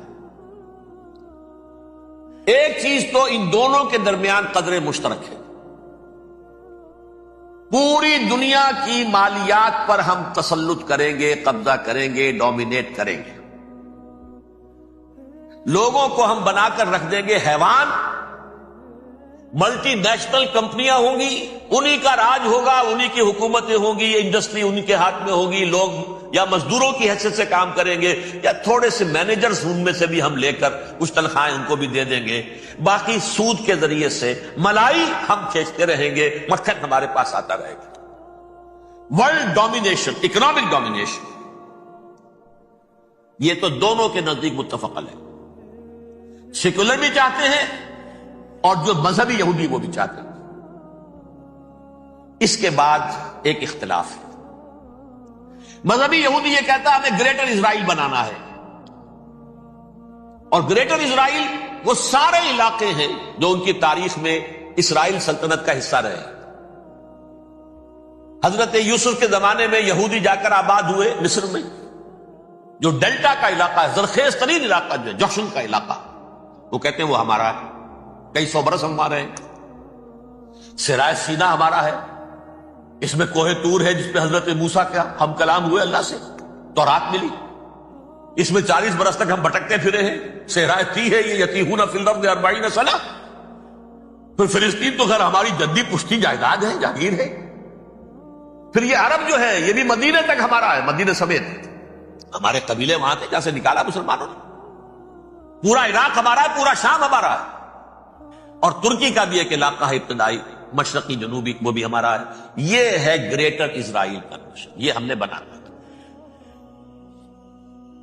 جبکہ جو سیکولر ذہن کے لوگ کہتے ہیں کیا کرو گے اس کو بنا کے, اس میں جو عرب ہیں وہ تم سے لڑتے رہیں گے, تم انہیں مارو گے وہ تمہیں ماریں گے. اگر تم 10 مارو گے تو ایک تو وہ بھی ماریں گے نا تمہارا. ٹھیک ہے, فائدہ کیا ہے؟ اس کی بجائے ہم یہ کرتے ہیں کہ عرب اور اسرائیل مل کر, کزنز ہیں نا آپس میں. آپ کو معلوم ہے بل کلنٹن نے یہ الفاظ کہے تھے جب اسحاق ریبن سے معانقہ کرایا تھا شاہ حسین مرحوم کا, تو کیا کہا؟ You are cousins. حضرت ابراہیم کے 2 بیٹوں سے نسل ہے نا, حضرت اسماعیل سے عرب ہے, حضور ہے, اور حضرت اسحاق سے یہ بنی اسرائیل ہے, کزنز ہے. You are cousins. تو ہم کزنز مل کر ایک اکنامک یونٹ بناتے ہیں. جیسے ایشیا پیسیفک ایک یونٹ بن گیا ہے, آسیان ایک یونٹ بن گیا ہے, وغیرہ وغیرہ. پورا یورپ ایک یونٹ بن گیا ہے, ایک کرنسی بن گئی ہے. ہم اس پورے علاقے کو ایک اکنامک یونٹ بناتے ہیں. پیسہ اربوں کا ہوگا, ان کے پاس بہت دولت ہے.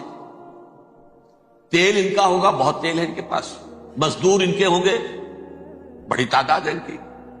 مینجمنٹ ہماری ہوگی, ٹیکنیکل نو ہاؤ ہمارا ہوگا, سائنسدان ہم ہوں گے. ملائی ہم کھاتے رہیں گے, چھاچھ ان کو دیتے رہیں گے. تو ہمیں آم کھانے ہیں, پیڑ گننے کی کیا ضرورت ہے؟ خامخواہ ان کی دشمنی مول لیں, زیادہ دشمنی بڑھائیں. یہ اس چھوٹے سے اسرائیل کو تسلیم نہیں کرتے, ہم گریٹر اسرائیل کو کیسے تسلیم کر لیں گے؟ یہ لہذا اس خیال کو دل سے نکال. یہ اختلاف ہو گیا نمبر 1, بہت بڑا اختلاف. لیکن نمبر 2, اس اختلاف میں اتفاق یہ پیدا کیا گیا. یہاں ایک بات ہم آپ کی مانتے ہیں, ہم کسی بھی پیس پروسیس میں جروشلم نہیں دیں گے ان کو, عربوں. یہ انڈیوائیڈڈ دارالخلافہ رہے گا اسرائیل. اور نمبر 2, مسجد اقصی اور قبۃ الصخرہ کو گرا کر 3rd ٹیمپل بنائیں گے. یہ مذہبی یہودیوں کو اتنی رشوت اگر وہ نہ دیں تو وہ ان کے ساتھ کام کرنے کو تیار ہی نہیں ہے. یہ پورا پس منظر سمجھ لیجئے. اصل میں بٹوین دی لائنز سمجھے بغیر یہ خبریں جو آپ پڑھتے ہیں, ادھر امریکہ کا معاملہ کیا ہے؟ ایک طرف وہ پشت پناہ ہے, حمایتی ہے, پروٹیکٹر ہے, وہ حافظ ہے اسرائیل کا. اسرائیل امریکہ ہی کی آؤٹ پوسٹ سمجھ لیجئے, اسی کی ایک ریاست سمجھ لیجئے. لیکن اس کے ساتھ ہی وہ اپنے جو دنیاوی عالمی مصلحتیں ہیں، اتنی بڑی قوم عرب کی جو ہے اسے بھی دشمن تو نہیں بنانا چاہتا، ان میں بھی ماڈریٹس کو چاہتا ہے کہ رہے ماڈریٹس، یہ جو ہماری جیب میں ہے، حسنی مبارک ہو، شاہ فہد ہو، جو ہماری جیب میں ہے، ورنہ یہ کہ وہاں پر اگر زیادہ ریڈیکل لوگ آ گئے تو ہمارا ویسے ہی بیڑا غرق ہوگا۔ لہذا وہ جبر کرتے رہے ان پر کہ صلح کرو کوئی نہ کوئی۔ یہ صلح کے لیے دباؤ امریکہ کا ہے، اسرائیل نہیں چاہتا صلح، دباؤ ہے امریکہ کا۔ اب میں آپ کو یاد دلاتا ہوں، خلیج کی جنگ ختم ہوئی، بش، یہ باپ اس کا جو اب ہے بش، اس کا بڑا بش جو سینئر، اس کی پاپولیرٹی ریشو جو ہے 89% تھی اس وقت امریکہ کے اندر۔ اس نے اتنی بڑی جنگ فتح کی تھی اور چند امریکی مرے صرف، لیکن اس نے ایک موقف اختیار کیا یہود کے خلاف۔ $10 بلین منظور ہو چکے تھے، اسرائیل کو دیے جانے تھے نئے سیٹلمنٹس بنانے کے لیے اسرائیل۔ اس نے کہا یہ رقم میں ایشو نہیں کروں گا جب تک پیس پروسیس شروع نہیں کرتے۔ یہ دباؤ تھا جس کے آگے گھٹنے ٹیکنے پڑے $10 بلین کے لیے، لیکن اس کا بدلہ یہ چکایا کہ الیکشن میں ہرا دیا اسے۔ حالانکہ وہ ہیرو، فاتح، خلیج کی جنگ کا فاتح، 89% ریٹنگ، الیکشن میں 0، دباؤ تھا۔ اسی طرح بل کلنٹن کا دباؤ رہا، کسی طرح صلح کرو، کسی طرح صلح کرو، کسی طرح صلح کرو۔ اور اس معاملے میں میں یہ تسلیم کرتا ہوں، اس معاملے میں اس نے واقعتاً ایڑی چوٹی کا دور لگایا، اور یہ بھی تسلیم کرتا ہوں کہ اس کے دباؤ میں آ کر ایہود باراک جہاں تک چلا گیا تھا اب کوئی نہیں جا سکتا، وہ آفر نہیں دے مل سکتی اب دوبارہ فلسطینی ہو۔ یہ بھی میں بھول گیا آپ کو بتانا، یہ جب پروسیس شروع ہوا ہے جس کا نام تھا لینڈ فار پیس، اصول کیا دیا تھا امریکہ نے کہ دیکھو اسرائیلیوں، یہودیوں، تم نے سن 67 میں جو زمینیں ان سے چھینی تھی، جو علاقے، یہ ان کو واپس کر دو اور ان سے صلح کر لو، یہ سب تمہیں ریکگنائز کر لیں گے، جنگ ختم ہو جائے۔ صحرائے سینا دے دو، مصر تم سے صلح کر لے گا، وہ ہو گیا۔ انور سادات نے صلح کر لی، ریکگنائز کر لیا، صحرائے سینا واپس آ گیا۔ عربوں نے اسے اپنی فولڈ سے نکال دیا، عرب لیگ سے نکال دیا۔ شام بھی تیار رہا ہے، لیکن پورا گولان ہائٹ مانگتا ہے وہ۔ ابھی جو پچھلے دنوں کلنٹن کے آخری دور میں گفتگو ہوئی تھی، اس نے کہا جتنا تم نے ہم سے علاقہ چھینا تھا سارا واپس کرو تو ہم کر لیں گے ریکگنائز۔ اس میں سے کچھ ایسا اسٹریٹجک امپورٹنس کا علاقہ ہے وہ یہودی کسی دور پر دینے کو تیار نہیں، لہذا صلح نہیں ہو سکی۔ شرق اردن سے جو علاقہ لیا تھا وہ ٹھیک ہے، وہ رکھو، اس کے اندر فلسطینی ریاست بنا دو، یہ علاقہ جو ہے فلسطینیوں کی میجورٹی ہے اس میں، تو اس کو فلسطینی ریاست بنا لو، ایک ریاست ودن ریاست ہو جائے گی، اسرائیل ریاست، فلسطینی ریاست۔ یہ ہیں 3 مین پوائنٹس۔ چوتھی بات پہ آ کر روک دیتے تھے کہ یہ پھر بعد میں سوچیں گے یروشلم کا مستقبل کیا ہوگا، یہ موسٹ سینسٹیو ایشو جو ہے یہ بعد میں سوچیں گے۔ اب جب یہ پیس ٹاک شروع ہوئے تو یاد ہے اسحاق ریبین تھا، اسے کس نے قتل کیا؟ یہودی نوجوان نے۔ یہ تم کیسے دے رہے ہو زمینیں؟ ہمیں تو اور لینی ہے، تم نے سینا واپس کر دیا، ہمیں تو جشن کا پورا علاقہ لینا، مصر کا سارا فرٹائل ایریا جو ہے وہ لینا ہے اس سے، تم گولان ہائٹس دے رہے ہمیں پورا شام لینا ہے، لہذا تم کیسے کرنا؟ لینڈ فار پیس، پیس اور نو پیس، نو لینڈ، زمین ہم واپس نہیں کی، ہمیں تو اور لینی۔ کس نے قتل کیا؟ یہودی نے، فلسطینی نے تو قتل نہیں کیا۔ ایہود باراک کی بات میں آپ کو بتا رہا ہوں، یہ یہاں تک چلا گیا تھا کہ اسرائیلی ریاست بھی ہم فلسطینی ریاست بھی مان لیں گے، یروشلم بھی، مشرقی یروشلم دے دیں گے، تمہارا اقتدار ہوگا اس پر۔ البتہ یہ جو احاطہ ہے جس میں جنوب میں مسجد اقصی ہے اور ذرا شمال کی طرف ہے قبۃ الصخرہ۔ قبۃ الصخرہ آپ جانتے ہیں، جب بھی ٹیلی ویژن پر یروشلم سے کوئی خبر آ رہی ہوتی ہے تو پیچھے وہ بڑا سا مینار، وہ گنبد نظر آتا ہے سنہرا، یہ وہ جگہ ہے چٹان، ٹیمپل ماؤنٹ۔ یہ پہاڑی تھی پہلے، جیسے کوہ صفا، کوہ مروہ، اب کیا رہ گئی ہے، کبھی پہاڑیاں تھی یہ، کوہ صفا کے اوپر چڑھ کر حضور نے نعرہ لگایا تھا ما صباحا. اب کیا ہے وہ کوہ صفا بیچارہ؟ وہ تو ایک چھوٹی سی علامت ہے، کوئی پہاڑیاں سے دکھائی دیتی ہے، اس کے اوپر بھی گنبد ہے. اسی طرح ٹیمپل ماؤنٹ ہے وہ، جہاں پر کہ ہیکل سلیمانی تھا، اور وہ گرا دیا تھا رومیوں نے، مسلمانوں نے تو نہیں گرایا. لیکن پھر حضور کو معراج وہاں سے ہوا تو عبد الملک بن مروان نے وہاں پر یہ بہت بڑا گنبد بنا دیا. یہ قبۃ الصخرہ ہے. وہ مسجد اقصیٰ نہیں ہے، مسجد اقصیٰ اس کے علاوہ ہے، وہ جنوبی علاقے میں ایک ریکٹینگولر احاطہ ہے بہت بڑا، جس کے جنوبی علاقے کے اندر مسجد اقصیٰ ہے، اور یہ اس کے شمالی حصے. یہود براق نے یہاں تک آفر کر دی تھی کہ مسجد اقصیٰ تو اپنے پاس رکھ لو، لیکن یہ ٹیمپل جو ہے، یہ ٹیمپل ماؤنٹ، یہ قبۃ الصخرہ کا، اس لیے کہ یہ ہماری کمٹمنٹ ہے مذہبی یہودیوں کے ساتھ کہ ہم یہاں پر جو ہے ٹیمپل بنائیں گے، تھرڈ ٹیمپل، ہیکل سلیمانی کی تیسری مرتبہ تعمیر یہاں ہوگی. لیکن ظاہر بات ہے فلسطینی کیسے مان لیں، مسلمان کیسے مان لیں؟ یہ ہے وہ چیز کہ جس کی وجہ سے وہ سارا معاملہ ناکام ہوا. ویسے مجھے یقین ہے کہ اگر فلسطینی مان بھی لیتے تب بھی یہودی جو ہیں جس طریقے سے اسحاق ربیون کو اس نے قتل کر دیا تھا، تو یہ اس کو بھی، یہود براق کو بھی قتل کر دیتے، اور وہ کسی صورت تسلیم نہ کرتے کہ یہ یروشلم جو ہے یہ ان ڈیوائیڈڈ سٹی نہ رہے، بلکہ ڈویژن ہو جائے اس کی، اور صرف مغربی حصہ ہمارے پاس رہ جائے اور مشرقی جو ہے عربوں کے پاس. کبھی تسلیم نہیں کرتے، مر جائیں گے. اب دیکھیے اس وقت شکل کیا ہے. میرا اندازہ یہ ہے کہ اب جو مذہبی یہودی ہیں ان کے صبر کا پیمانہ لبریز ہو گیا ہے، اور اب ایک مڈ وے آدمی اس وقت وہاں پر آ گیا ہے، ٹوپی والا.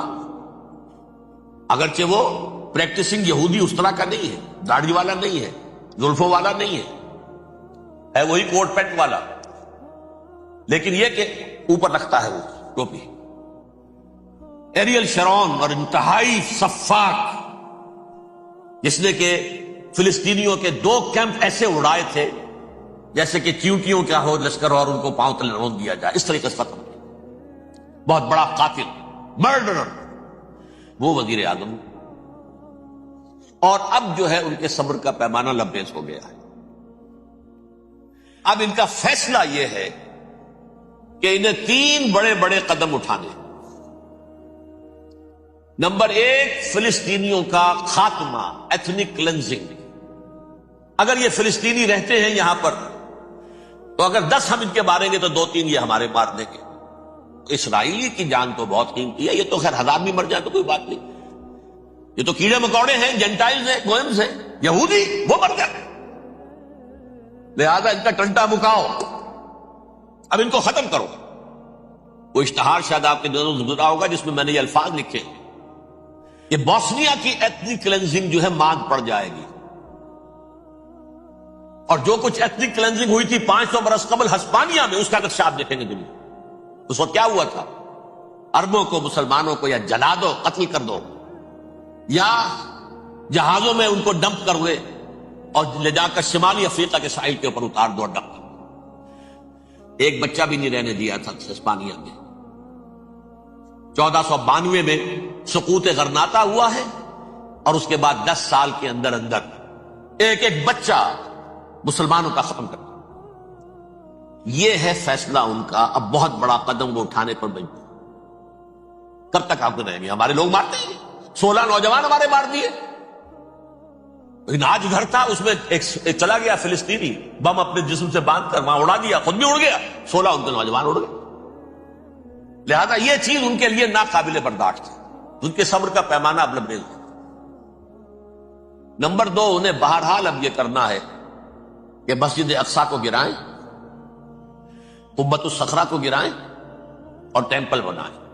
یہ انتفاضہ جو اب شروع ہوا 1 سال پہلے سے، یہ شیرون نے دورہ کیا تھا، مسجد اقصیٰ میں گیا تھا، اور اس نے 3rd ٹیمپل کی تعمیر کے لیے ایک پتھر جو ہے بنیاد کا پتھر رکھنے کا ارادہ ظاہر کیا تھا، جس پر فلسطینی نوجوان اٹھے، وہ اینٹیں لے کر اور روڑے لے کر، اور اس وقت سے یہ سلسلہ چل رہا ہے.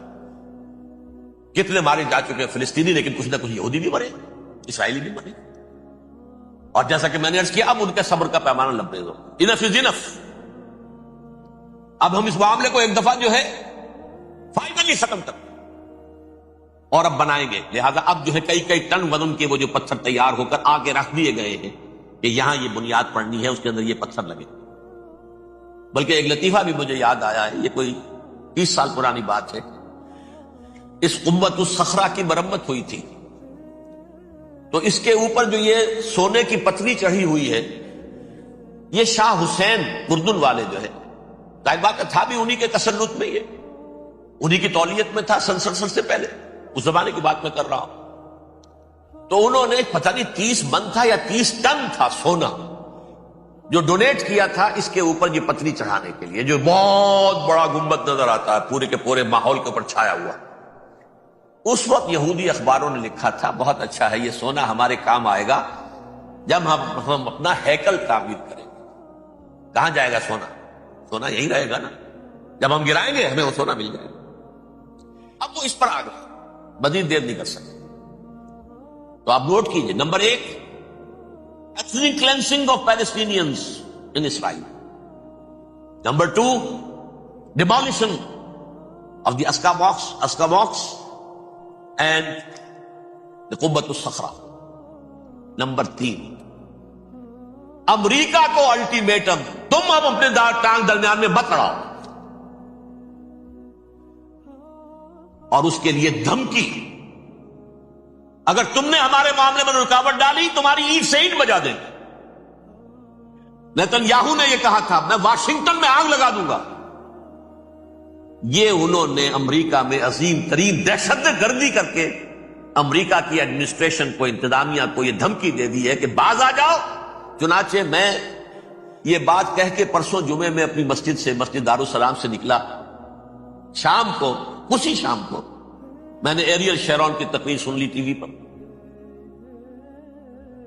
It is not acceptable. Don't appease the Arabs at our expense. We are not going to become Czechoslovakia. We have to depend on ourselves only and rely on ourselves only. کیا مطلب ہے اس کا؟ کس کو سنا رہا ہے؟ امریکہ بہادر، ہم تمہارے محتاج نہیں ہیں، ہم تمہارے ٹکڑے اڑا دیں گے، تیسرے کر دیں گے تمہارے، تم بیچ میں آؤ تو صحیح ہم، اور دیکھ لو ایک نشانی ہم تمہیں دکھا دیں گے۔ مجھے 100% یقین ہے یہ پورا ہسٹوریکل پروسیس، اور جس جگہ یہ پہنچ گیا ہے، جس کریٹیکل پوائنٹ تک یہ پہنچ چکا ہے، یہ جو بھی حملہ ہوا ہے ورلڈ ٹریڈ سینٹر پر اور پینٹاگون پر، یہ اسرائیل کا کام ہے۔ اسرائیل سے کم تر کسی ادارے کے لیے ممکن ہی نہیں، اس لیے کہ اسرائیل کے ایجنٹ امریکہ کے پورے نظام کے اندر جو ہے گھسے ہوئے موجود ہیں ہر جگہ پر۔ جیسے سرطان کا پھوڑا ہوتا ہے پورے جسم میں، وہ اپنی جڑیں جما لیتا ہے، اچھا ہے۔ پوری ایڈمنسٹریشن، پوری اکانومی، تمام ذرائع ابلاغ، پرنٹڈ میٹر ہو یا یہ کہ الیکٹرانک میڈیا، سب ان کے قبضے میں۔ ڈیفنس کا سارا معاملہ ان کے قبضے میں ہے، کوئی اور طاقت یہ کر ہی نہیں سکتی۔ امریکہ، اس کے سیکیورٹی کے معاملات تہ در تہ، دائرہ اندر دائرہ، اس دائرے تک 100 میل تک کوئی جہاز آ جائے گا اگر کہیں جو کہ ان آئیڈینٹیفائی ہو تو یہ ہو جائے گا، اس سے آگے آگے تو یہ ہو جائے گا، اس سے آگے، اور وہ آ رہا ہے، چلا آ رہا ہے، پینٹاگون پر آ گیا ہے، اور 1 گھنٹے بعد آیا ہے۔ پہلی اسٹرائک جو ہوئی ہے ورلڈ ٹریڈ سینٹر، اس کے 1 گھنٹے کے بعد پینٹاگون پر آ گیا۔ پینٹاگون وہ تو یوں سمجھیے ان کی مملکت کا حساس ترین دفاع کا مرکز، اور اس کا 1/3 حصہ جلا کے راکھ کر دیا۔ انہوں نے یہ دھمکی دی ہے، لیکن اس سے ان کے پیش نظر مقاصد کیا تھے؟ 3۔ اس دہشت گردی کے 3 مقاصد۔ فوراً اس کا رخ موڑ دینا اسامہ اور اس کی القاعدہ کی طرف۔ امریکہ غصے میں لائل بھبوکا ہو کر فوراً اقدام کرے، اور ایک طرف تو اسامہ اور ان کے ساتھ طالبان کا ٹنٹا مقابلہ، اور دوسری طرف چونکہ پاکستان الائی ہے اور پاکستان کے عوام جو ہیں وہ طالبان کے ہمدرد ہیں، وہ اگر اٹھے تو ان کا بھی بیڑا کرتا، ایک تیر سے 2 شکار تو ادھر ہو جائیں، جو مستقبل میں انہیں خطرہ ہے۔ 1967 کی جنگ کے بعد جبکہ انہوں نے فتح کا جشن منایا تھا یہودیوں نے، تو انہوں نے پیرس میں جو ایک جشن منایا ہے، وہاں بن گوریون کی تقریر یہ تھی، ہمیں کسی عرب ملک سے کوئی خطرہ نہیں، کوئی اندیشہ نہیں، ہمیں اندیشہ اگر ہے تو صرف پاکستان سے۔ یہ ہے وہ بات جو میں نے کہی تھی، نقطہ کیا ہے یہ سائملٹینیسلی کیوں وجود میں آئے ہیں یہ دو ملک؟ مشیت ایسڈی میں پاکستان کا رول یہ ہے. حدیث میں آتا ہے ما انزل اللہ من دائن الا انزل لہ دوان، اللہ نے کوئی بیماری ایسی نہیں اتاری اس کا کہ توڑ اور دوا پیدا نہ کی. اسرائیل کا توڑ پہلے پیدا کی. جیسے بچے کی ولادت بعد میں ہوتی ہے، ماں کی چھاتیوں میں دودھ پہلے پیدا ہو جاتا ہے. یہ اللہ کی فطرت ہے، اللہ کا طریقہ. خطرہ انہیں ہے تو ہم سے ہے. اگر کوئی خطر مجھ کو تو اس امت سے ہے. اس کی خاکستر میں ہے اب تک شرار آرزو. یہاں کے عوام، حکومت تو ٹھیک ہے ہماری جیب میں آ گئی، عوام کے اندر ہے یہ بھڑک سکتی ہے چنگاری.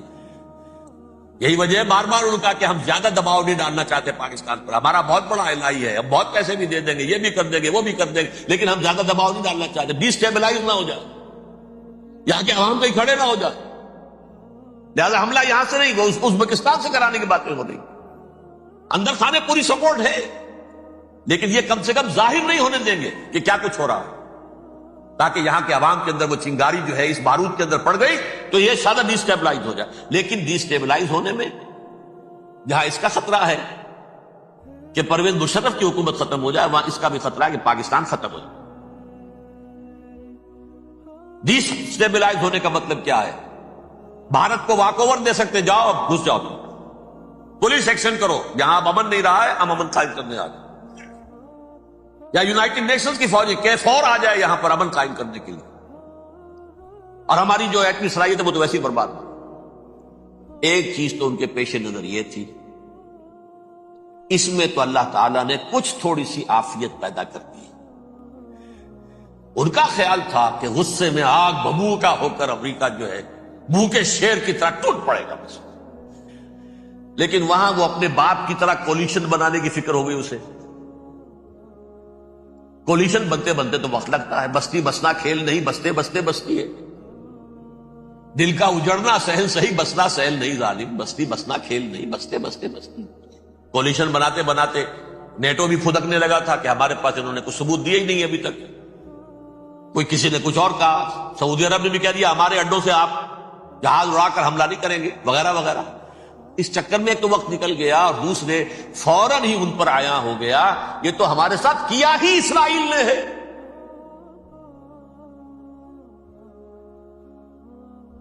لیکن یہ بات لیک نہیں کرنا چاہتے. میں نے خود سنا اور بھی بہت لوگوں سے کہا کہ یہ باقاعدہ اسٹیٹ ڈپارٹمنٹ کی طرف سے ٹی وی پر، CNN پر، BBC پر یہ اعلان آیا کہ یہ جو انویسٹیگیشنز ہو رہی ہیں اس حادثے کی تحقیقات کی، اس کی معلومات لیک کیوں ہو رہی ہیں؟ لیک نہیں ہونی چاہیے. کیوں؟ اسامہ کے خلاف اگر کوئی ثبوت ہے لیک ہو جائے 1000 مرتبہ، کسی کو کوئی نقصان ہے؟ یہ کون سا تھا، کون سا لیکیج ہے جسے روکنا مقصود ہے؟ وہ تو ہمارا متمنا ہے، ہمارا بیٹا ہے، وہ کر رہا ہے. اس گھر کو آگ لگ گئی گھر کے چراغ سے. But they have given a message to the United States of America, ہمارے راستے میں اب مت نہ آنا، ہم پر دباؤ نہ ڈال. Don't appease the Arabs at our expense. یہ الفاظ ہیں شیرون کے. ان کی خوشامد، ان کو خوش کرنا، ان کو پسند کرنا، ان کو راضی کرنا ہماری کوشش پر. جیسے سلوواکیہ کے اوپر قبضہ جو ہے جرمنی کا ہٹلر کا تسلیم کر کے تم نے اس کو بڑھاوا دے دیا تھا اس وقت، ایسے ہی تم چاہتے ہو ہمیں بھی سلوواکیہ بنا دو، اب نہیں بنے. یہ ہے اصل میں صورتحال. جیسا کہ میں نے عرض کیا، افغانستان پر اب یہ جیسے کھسیانی بلی ہوتی ہے کھمبا نوشتی، کریں گے تو صحیح حملہ. یہ جگہ اتنی تیاری پوری دنیا کے اندر کر کے کچھ نہ کچھ تو کریں گے، کچھ نہ کچھ تو کارکردگی دکھائیں گے. اصل میں وہ زور شور اب ان میں نہیں ہے افغانستان کے بارے میں، بلکہ تاریخ میں ایک مرتبہ پھر وہی بات ہو گئی ہے. کلما اوقدوا نارا للحرب اطفاء اللہ. اللہ تعالیٰ نے کم سے کم اس کی تندی کو کم کر دیا.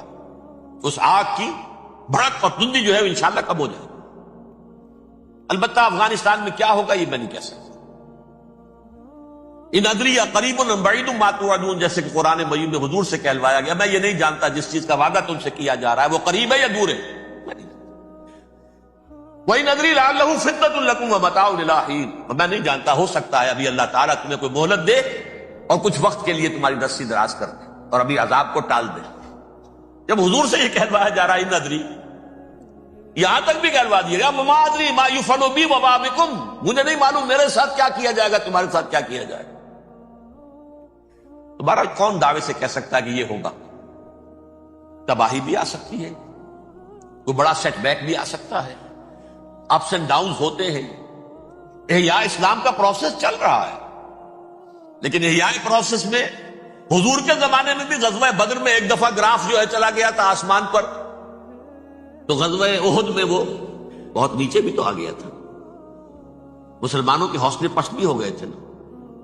وَلَا تَهِنُوا وَلَا تَحْزَنُوا وَأَنْتُمُ الْأَعْلَوْنَ إِن كُنتُم مُؤْمِنِينَ، یہ تشفی دینی پڑی تھی نا، گھبراؤ نہیں، ڈرو نہیں۔ إِن يَمْسَسْكُمْ قَرْحٌ فَقَدْ مَسَّ الْقَوْمَ قَرْحٌ مِثْلُهُ، اگر تمہیں کوئی چرکا لگا ہے تو تمہارے دشمنوں کو اس سے بڑا چرکا لگ چکا ہے 1 سال پہلے، انہوں تو ہمت نہیں چھوڑی، 1 سال کے بعد دوبارہ ہو گئے حملہ آور تم پر، تم کیوں دل چھوڑتے؟ تو کوئی سیٹ بیک آ سکتا ہے، اور یہ بھی ہو سکتا ہے، اور اللہ کرے کہ ہو جائے، کوئی واقعہ فیل بھی پیدا ہو سکتا ہے دوبارہ۔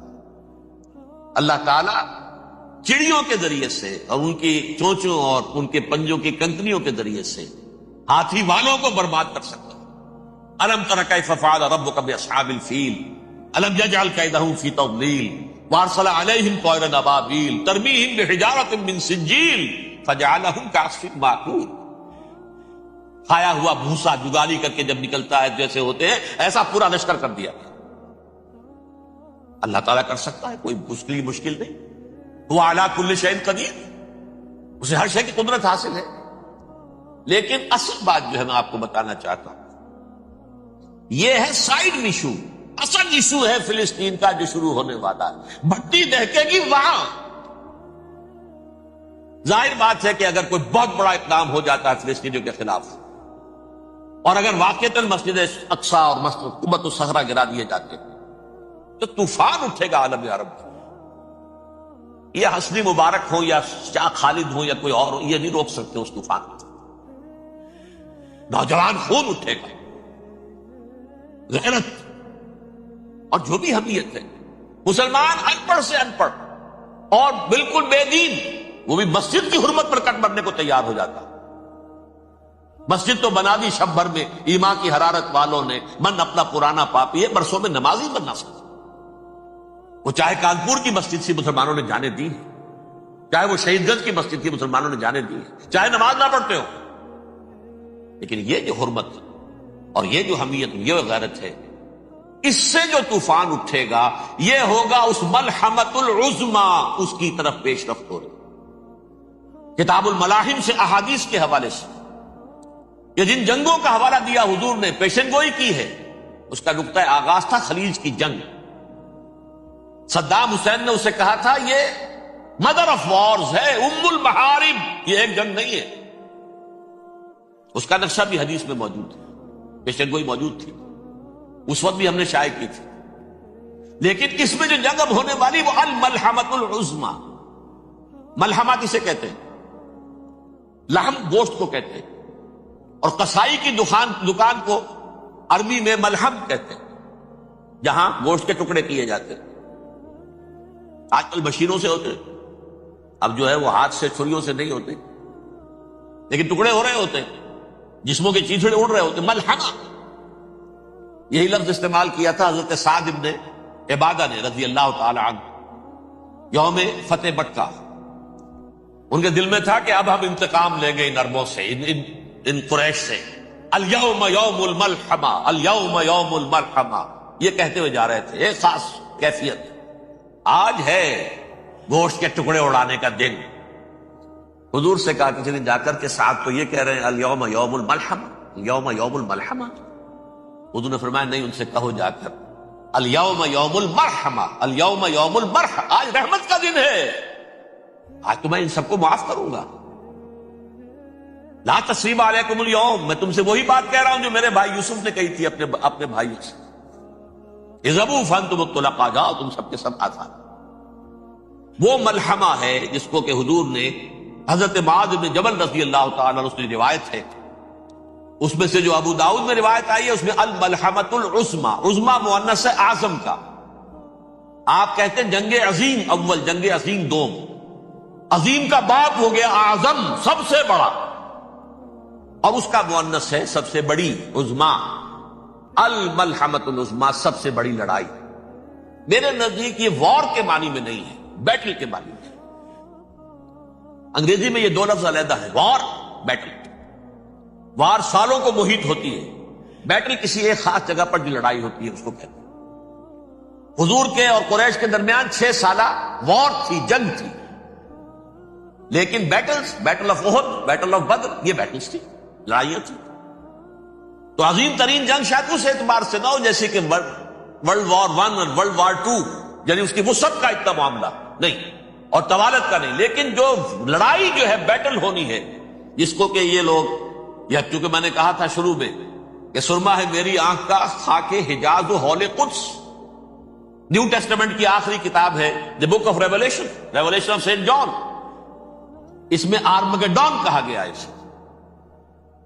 ہر مجدون، یہ عبرانی لفظ ہے، ہر کہتے ہیں اونچی جگہ کو، سطح مرتفع، مجدون میگیڈو، میگیڈو ایک وادی ہے، مرتفع، وادی مرتفع، یہ ہے واقع لبنان، اسرائیل اور شام کے درمیان جو ٹکڑا، جو ٹرائنگل بنتی ہے، یہ ہے، یہاں پر بڑی جنگ لڑی جائے گی، اور یہ جنگ جنگ صلیب ہوگی جو کہا ہے بش نے، یہ جنگ صلیب۔ سیکنڈ ملینیم شروع ہوئی تھی تو پہلی صلیبی جنگ ہوئی تھی، تھرڈ ملینیم شروع ہوا ہے، یہ سیکنڈ صلیبی